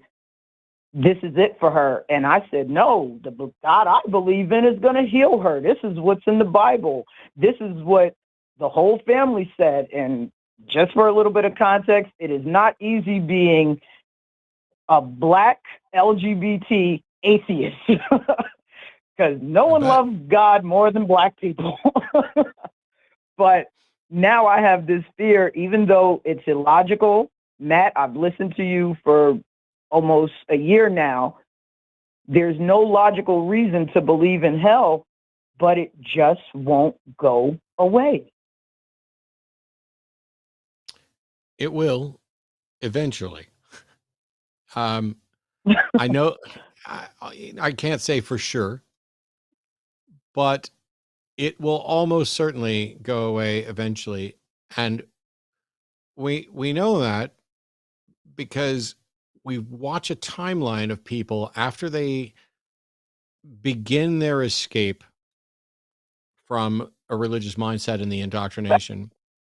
There's some fairly predictable, but not absolutely predictable paths that go down the route, just as there are for grieving after you've lost someone. There's, the days where you can't think, can't move, nothing feels right. It's the worst thing ever. It's always going to be the worst thing ever. And then with time, your mind begins to make adjustments. And it's not that you love somebody less or anything else. It's things change. And those changes begin to solidify a little more strongly than the problematic, sorrowful, end of the world take on things that we tend to see. It's the same thing for most people when we talk about hell. And that there's a point where you've obsessed over it, thought about it, and now you're moving on. Give yourself some time and some freedom to keep being afraid, because the fear is the result of something that was done to you. It's not who you are. It is something that your mind was infused with. And over time, you can get to the point where it's not a big a deal. If you wake up in the middle of the night with a nightmare about hell, treat it like no other, like any other nightmare. If I have a night, well, I don't really remember my dreams typically, but on occasion, if I have a nightmare where I'm back in the Navy, which that's happened a couple of times, I wake up and I'm like, oh my gosh, I can't believe it. And then I go about my day because I know that wasn't real. If you treat every intrusive thought about hell as if it's like a nightmare, and realizing I don't have a reason to think this is real. I don't have a reason to allow this to continue to have control over me. You take back that control. Over time, it usually gets better. If it doesn't, and whether it does or not right away, I would highly recommend seculartherapy.org and recoveringfromreligion.org as organizations to reach out to, where they can help you. Because I'm not a counselor, I'm not a psychologist, I'm not a psychiatrist, I'm nothing. I'm just some dipshit that talks a lot. But pointing you to those resources, you can get to a point where the seemingly constant fear of hell becomes now it's an occasional fear of hell. And then, it's a once in a blue moon type of thing. And you may even develop a sense of nostalgia for it. I'm a little different because I walked down the aisle at about the age of 5. So I never was convinced I was going to hell in any sense that stuck with me. I was saved, so I'm not going to hell. And then by the time I found my way out, there was no hell to go to. So I don't really suffer from that same sort of indoctrinated hell. I cared more about the fact that my friends and family might be going to hell. That troubled me a little bit more. Well, that definitely troubled me more than I did, because there was never a time where I was like, oh my gosh, I better get saved and going to hell. That just, happened. I always make the joke to people who say, you're going to hell. I'm like, well, especially when I use, the word fuck, or say a funny joke that, is inappropriate. They're like, you're going to hell. I said, listen, to be fair, I was going to hell way before this by, the doctrines of the Bible. And then the other one, I say, hey, hell is going to be fun because all of the people who love sex, drugs, alcohol, tattoos, we're going to be down there high, drunk, and having orgies. And they I suspect that while I will like the company, if hell turns out to be real and I wind up there, I suspect I will like the company, but by that definition, my personal hell would not include that company. And it wouldn't include the ability, to do all those things. But I get your point. It's fun. In fact, your personal hell might include a whole lot of religious people. Yeah. Hey, you want to send me to hell? And if that's I'll be there hell, with, yeah. My hell will be filled with Muslim apologists trying to make excuses for why they can marry and have sex with a 4-year-old. That's I don't want to share a hell with Daniel Hijikachu. I'd really rather not. But I think the biggest argument I get from people is, oh, you will call on him. You will call on him in the end.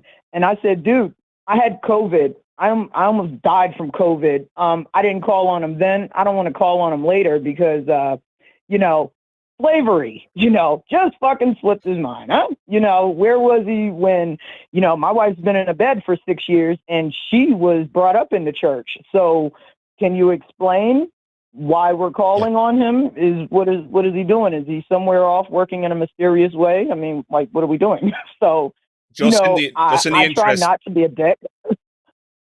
Just in the interest of other atheists who might be listening, it's worth noting that the problem of evil doesn't necessarily disprove God in the global sense. The problem of evil may, if it does anything, serve as compelling evidence against certain gods, like a God who is all loving and all powerful and so forth. And I say may because I'm not actually a huge proponent of problem of evil arguments myself, but evil, when it occurs in the world, wouldn't, for example, disprove a deistic God, a God who got everything started and then basically pissed off, right? That would be perfectly commensurate with the death of any of our loved ones, no matter how brutal that death may have been. And so just in the interests of, I just don't want any atheist who's listening to this coming away with the impression that this might be a knockdown argument against all forms of theism or something like that. It's just worth noting that there are ways of construing God, even the God of process theology, a God who isn't all powerful, right? So there is a God, and that God does care about us, but maybe he just can't intervene. And now I know I'm starting to sound like an apologist, but it's worth pointing these things out when people bring up the problem of evil, because I think some atheists get blindsided when they raise the problem of evil, because it turns out there's a whole pile of things that a person could say in response to it in order to protect their belief in a more limited view of God, whether it be deistic, the process view, or what have you. I just thought that might be worth mentioning. Well, I want to thank you guys for taking my call. I'm going to let you guys go. Matt, your birthday is in 7 days, so happy birthday, brother. Keep up the good work. I hope you're here for another few years to drag theists to hell with their ridiculous logic. Thank you guys so much. Well, thank you. I appreciate that. And don't let the bastards grind you down with their nonsense talk about hell and stuff. That's just a level of ridiculous that makes me giggle. On that note, first of all, huge thank you to Dara for agreeing to fill in today while Jimmy's out. Had a blast. Looking forward to more days like today and opportunities to engage with folks. For most everybody who called, huge thank you to each of you. It is grand to be in a position where people are willing to call and engage, have conversations, try to defend their beliefs. And for the most part, the overwhelming majority of those conversations went well, were productive, were respectful, and any failings were almost certainly my fault or miscommunicating or being overly irritated or whatever. Whatever the justification is that I could come up with for being, I don't know, curmudgeonly. who knows what the correct response to any of that stuff is. It was wild to me to get decent theistic callers who, when we walked down the lane and got to the point where it was becoming clear they had nothing left to go on, that everything falls apart then. Setting aside the guy with the esoteric view on Jesus as the devil, which is bizarre. For those people who are like, oh my gosh, you need to let the people like that talk. No. When I say this isn't the Art Bell show, I'm not kidding. And one of the things that I've really, really strived to do over the decades now that I've been doing shows like this is to make sure we are not unfairly or inaccurately representing Christianity. I don't want to be engaged in cartoon theology. I don't want confused people who are not in touch with reality calling in and presenting a ridiculous defense so that the bulk of believers out there, whether they be Christians, Muslims, Scientologists, whatever, they don't get to go, oh God, look, they only have people call in who are ridiculous. I want the best theologians, the best thinkers to call in. They don't. Now, maybe it's because we're not deserving. Maybe neither myself, nor Dar, nor anybody else is. We're not putting up any real serious objection to Christianity or Islam, except that all we're saying is you guys are claiming things about reality. We'd like you to demonstrate that they're true or likely true. And when we say, what's the method that you used to investigate this? And you either don't have one or you present a method that can seemingly equally lead to competing conclusions, we're going to point that out. That's the principles of skepticism, is to say, what epistemological foundations are you using? What methods are you using? How are you exploring reality to reach these conclusions? Now, if you saw a glowing ball in front of you, what steps did you take to figure out, is that a soul, other than it seemed to happen at exactly the same time that somebody died? Because that coincident isn't sufficient. If you are experiencing confusion about why there's something rather than nothing, or what the origin of the universe is, welcome to the party. We are all there. I don't think that I have the answers. I'm just not willing to pretend that I do or try to assert that I do when I know I don't. And what I see from theists of all stripes is the same exact discomfort with not knowing, but it's coupled with pretending that you do. I'm going to pretend that I have, I don't know why there's something rather than nothing, but my invisible friend does. Ooh, no, Matt, don't ever say invisible friend. That's a cartoonish representation of theism. And you're trying to, be at this level. If you say invisible friend or sky daddy or anything like that, you're no longer being fair. Yeah, I understand that. But what's the difference? If someone is saying that they can't explore outside the bounds of reality, and yet they're going to make conclusions about what's there, how is that different from saying it's magic?